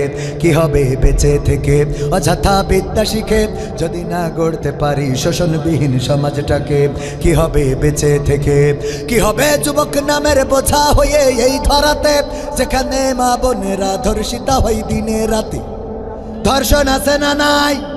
কি হবে যুবক নামের বোঝা হয়ে এই ধরাতে যেখানে মা বোনেরা ধর্ষিতা হয় দিনে রাতে? যৌবনের সার্থকতা খুশিবে সকল ব্যথা, যৌবনের সার্থকতা খুশিবে সকল ব্যথা। পারো যদি বলি দিতে মানুষরূপী পশুটাকে, পারো যদি বলি দিতে মানুষরূপী পশুটাকে? কি হবে বেঁচে থেকে অযথা বিদ্যা শিখে যদি না গড়তে পারি শোষণবিহীন সমাজটাকে? কি হবে বেঁচে থেকে? কি হবে লেখালেখি কলমবাজির ওই মহড়া সমাজের আসল চিত্র যদি না যাই তুলে ধরা? কি হবে টিভি চ্যানেল সাংবাদিকের এই ক্যামেরা সমাজের আসল চিত্র যদি না যাই ভিডিও করা? যদি ওই ঘুষের বলে কলমটা উল্টো চলে, যদি ওই হ্যালো কলে ক্যামেরা উল্টো বলে, তবে কি যাবে রোখা দুর্নীতিকে? যাবে? তবে কি যাবে রোখা দুর্নীতিকে? কি হবে বেঁচে থেকে অযথা বিদ্যা শিখে যদি না গড়তে পারি শোষণবিহীন সমাজটাকে? কি হবে বেঁচে থেকে? কি হবে নামাজ রোজা ইমানদারির বড়াই করে কোরআনের কর্মীগুলো থাকে যদি কারাগারে? কি হবে নামাজ রোজা ইমানদারির বড়াই করে কোরআনের খাদেমগুলো থাকে যদি কারাগারে? মসজিদের কোণে বসে জিকির যত করো কষে, মসজিদের কোণে বসে তাসবিহ যত টানো ঠেসে, এভাবে যায় না পাওয়া আল্লাহকে। ঠিক না বেঠে? এভাবে যায় না পাওয়া আল্লাহকে। কি হবে বেঁচে থেকে অযথা বিদ্যা শিখে যদি না গড়তে পারি শোষণবিহীন সমাজটাকে? কি হবে বেঁচে থেকে? কি হবে আলেম হয়ে ইমাম সেজে মসজিদেতে পারো যদি সত্য কথা উচ্চ স্বরে না বলিতে? কি হবে আলেম হয়ে ইমাম সেজে মসজিদেতে পারো যদি সত্য কথা উচ্চ স্বরে না বলিতে? চাকরি ভয় করো যদি ছেড়ে দাও ইমামতি, চাকরি ভয় করো যদি ছেড়ে দাও ওই না গদি। কি হবে ধোকা দিয়ে আল্লাহকে? কি হবে ধোকা দিয়ে আল্লাহকে? কি হবে বেঁচে থেকে অযথা বিদ্যা শিখে যদি না গড়তে পারি শোষণবিহীন সমাজটাকে? কি হবে বেঁচে থেকে? কি হবে নেতা হয়ে জনবলে ঘাড় ফুলিয়ে শ্যামনগর গরম দেখে যদি থাকো ঘরে শুয়ে? এমন নেতা আছে না নাই? বলল যে খেলা হবে, আমরাও মনে করলাম খেলা তো একটা হবে, কিন্তু এখন মাঠ আছে প্লেয়ার নাই। কথা কয় না? মাঠ আছে খেলোয়াড় নাই। মাঠ আছে খেলোয়াড়েরা মাঠ রেখে কোথায় যেন চলে গেল। আমি বলছিলাম ধানমন্ডির এই ঐতিহ্যবাহী বাড়িটা, যেই বাড়ি বঙ্গবন্ধুর বাড়ি 32 নম্বরে, এত সুন্দর একটা তিনতলা বাড়ি, কত স্মৃতি বিজড়িত বাড়ি। এই বাড়িটা যখন ভেঙে ছারখার করে দিল, তছনছ করে দিল, তখন কত নেতা ইতিপূর্বে গল্প শোনাতো, কত ইতিহাস শোনাতো। তারা নাকি রাজপথে থাকতো, রক্ত দিত, তারা নাকি বঙ্গবন্ধুর জন্য প্রতিবাদ করে, তারা নাকি শেখ হাসিনার জন্য জীবন দিতে কার্পণ্য বোধ করে না। কিন্তু দেখলাম কি, নেত্রী চলে যাওয়ার পরে বাড়িটাও ভাঙলো। এই বাড়ি পাহারা দেয়া তো দূরের কথা, এই বাড়ি ভাঙার প্রতিবাদের জন্যে রাজপথে কাউকে দেখা গেল না। ঠিক না বে ঠিক? আমি বলেছি যেহেতু রাজপথে নামো নাই, যেহেতু বাধা দাও নাই, চায়ের দোকানে বসে ব্রিটান বার বলবা নেত্রী ফেরবে ভয়ঙ্কর রূপে, এই কথা বললে কিন্তু খবর আছে। কথা কয় না? চায়ের দোকানে বসে বলো যে সময় আসছে, সময় আসবে, অসুবিধা নাই, সময় তো আসতেই হবে। চিরকাল ক্ষমতা চিরস্থায়ী থাকে। ক্ষমতা এখন যারা নিয়েছে, আগের যারা ছিল তারা তাহাজ্জুদ তাহাজ্জুদের ভোট নিয়ে ক্ষমতায় ছিল, আর এখন যারা আছে ওরা তো নামাজই পড়ে না। সুতরাং তাহাজ্জুদ গুজারিরা তাহাজ্জুদ পড়ে ভোট নিয়েও যেহেতু টেকে নাই, এখন তো সব বেনামাজি, এরা তো টেকবেই না। আর আগামীতে যারা আসবে তাদেরও মাথায় রাখা লাগবে যে তাহাজ্জুদ পড়ে যদি চেয়ার ঠিকানো না যায়, তাইলে নামাজ ছাড়া কিন্তু চেয়ার ঠিকানো যাবে না। ঠিক না বেঠে? তাহাজ্জুদ পড়লো কেন, তাহাজ্জুদের কথা কেন বললাম আপনাদের জানা। এক চাচা, আমার চাচা জানের মতো, গিয়েছেন ভোট দেওয়ার জন্য, যে বললো আমার নাম্বারটা দেখে দাও। কয় নাম্বার যে দেখে দেব? আল্লাহ চাচা আপনি এখন আসলেন, ভোট তো দেওয়া শেষ। কয় কি করে হলো? আমি তো সকাল করে এসেছি। কয় রওনা দিয়েছেন বাড়ি থেকে কখন? কয় ফজরের নামাজ পড়ে রওনা দিয়েছি। কয় আমরা তো তাহাজ্জুদের নামাজ পড়ে কাম সেরেছি। তাহাজ্জুদের নামাজ পড়ে তো কাম সারা শেষ, তাইলে বাবাজি কি করব? কয় এখন যেহেতু ভোট দেওয়া হয়ে গেছে যেতে পারেন। চাচা চলে যাচ্ছে, ডাক দিয়ে বলে শোনেন চাচিরে যেন আবার কষ্ট করে পাঠায়েন না। কয় কেন, তোমার চাচিও কি ভোট দিয়েছে? কয় হ্যাঁ চাচিও ভোট দিয়েছে, চাচির ভোট দেওয়া শেষ। চাচির চাচা দোয়া করছে, হে আমার রব, এমন মানুষটার সাথে তুমি আমার জান্নাতেও দিও না। পরকালে আল্লাহর নবী দোয়া করেছে যে যেদিন মা তার সন্তানের পরিচয় দেবে না, সন্তান তার মায়ের পরিচয় দেবে না, ভাই তার বোনের পরিচয় দেবে না, বোন তার ভাইয়ের পরিচয় দেবে না, স্ত্রী তার স্বামীর পরিচয় দেবে না। আল্লাহর নবী দোয়া করেছেন, ওগো আল্লাহ আমি যেন আমার বিবি খাদিজাকে না হারাই। আর আমি দোয়া করছি, আল্লাহ তুমি দয়া করে এই বুড়ির সাথে আমার জান্নাত দিবা না। যারা ভোট নিল ওদের মনে একটু কৌতূহল জাগলো, কারণটা কি? চাচারে ডাক দিয়ে বলল, চাচা চাচির সাথে কি ফাইট খুব বেশি নাকি? কেন এমন দোয়া করলেন যে জান্নাতেও যেন দেখা না হয়? বলল দেখো তোমার চাচি আজকে 12টা বছর হলো মরে কবরে যেয়ে ঘুমাইছে, এসে যখন ভোটটা দিয়ে গেছে আমার কি তার একটু খোঁজ নিয়ে যাওয়ার দায়িত্ব ছিল না? ঠিক না বেঠে? 12টা বছর কবরে ঘুমানো, সে উঠে হাসিনার ভোট দিয়ে গেছে, অথচ আমার খোঁজ নিয়ে যায় নাই। ও থাকুক হাসিনার সাথে, আমার সাথে ওর লাগবে না। ঠিক না বেঠে? এই জন্য তাহাজ্জুদ গুজারির ভোট, এটা নিয়েও যেহেতু চেয়ার টেকে নাই, বেনামাজিরা টিকবে না আগামীতেও যারা আছে। অনেকেই বলে কোরআনের সাথে রাজনীতির সম্পর্ক নেই। আমি বললাম তুমি তাইলে টুপি মাথায় দিয়ে আবার সরমুনাইয়ের দরবারে কেন গেলি? কি কথা কয় না? কোরআনের সাথে রাজনীতির সম্পর্ক নেই। সরমনাইয়ের মাদ্রাসায় তো কোরআন পড়ায়, ঠিক না বে ঠিক? তা ওখানে আপনার জাতি হবে কিসের জন্য? ঠিক না বে ঠিক? কোরআনের সাথে যেহেতু রাজনীতির সম্পর্ক নাই, আমরাও বলি কথাটা মেনে নিলাম। সুতরাং কোনো রাজনৈতিক দলের নেতারা স্টেজে উঠতে পারবে না, কারণ যেহেতু এটা কোরআনের স্টেজ, ঠিক কিনা? কোরআনের স্টেজে রাজনৈতিক নেতাদের আসতে হবে কেন? যেহেতু রাজনীতির সাথে সম্পর্ক নাই। যারা বলে কোরআনের সাথে রাজনীতির সম্পর্ক নাই তাদেরকে স্টেজে উঠতে দেওয়া হবে, আর যারা বলে কোরআনের সাথে রাজনীতির সম্পর্ক আছে আমাদের, তাদের সাথে আমরা আছি। কারণ কোরআন দিয়ে একটা সুখী সমৃদ্ধশালী সমাজ আনতে চায়। এই কোরআন কায়েম যদি করতে চায় শেখ হাসিনা, তাইলে তার পক্ষেও আমরা আছি না নাই? সেদিন একজন বলছে শেখ হাসিনা কোরআন কায়েম করতে চাইলে ওর পক্ষে আমি নেই। এত রাগ, সামনেতে বলতে শেখ হাসিনা যদি কোরআন কায়েমও করতে চায় তাও তার পক্ষে যাব না হুজুর, বইলা লাভ নাই।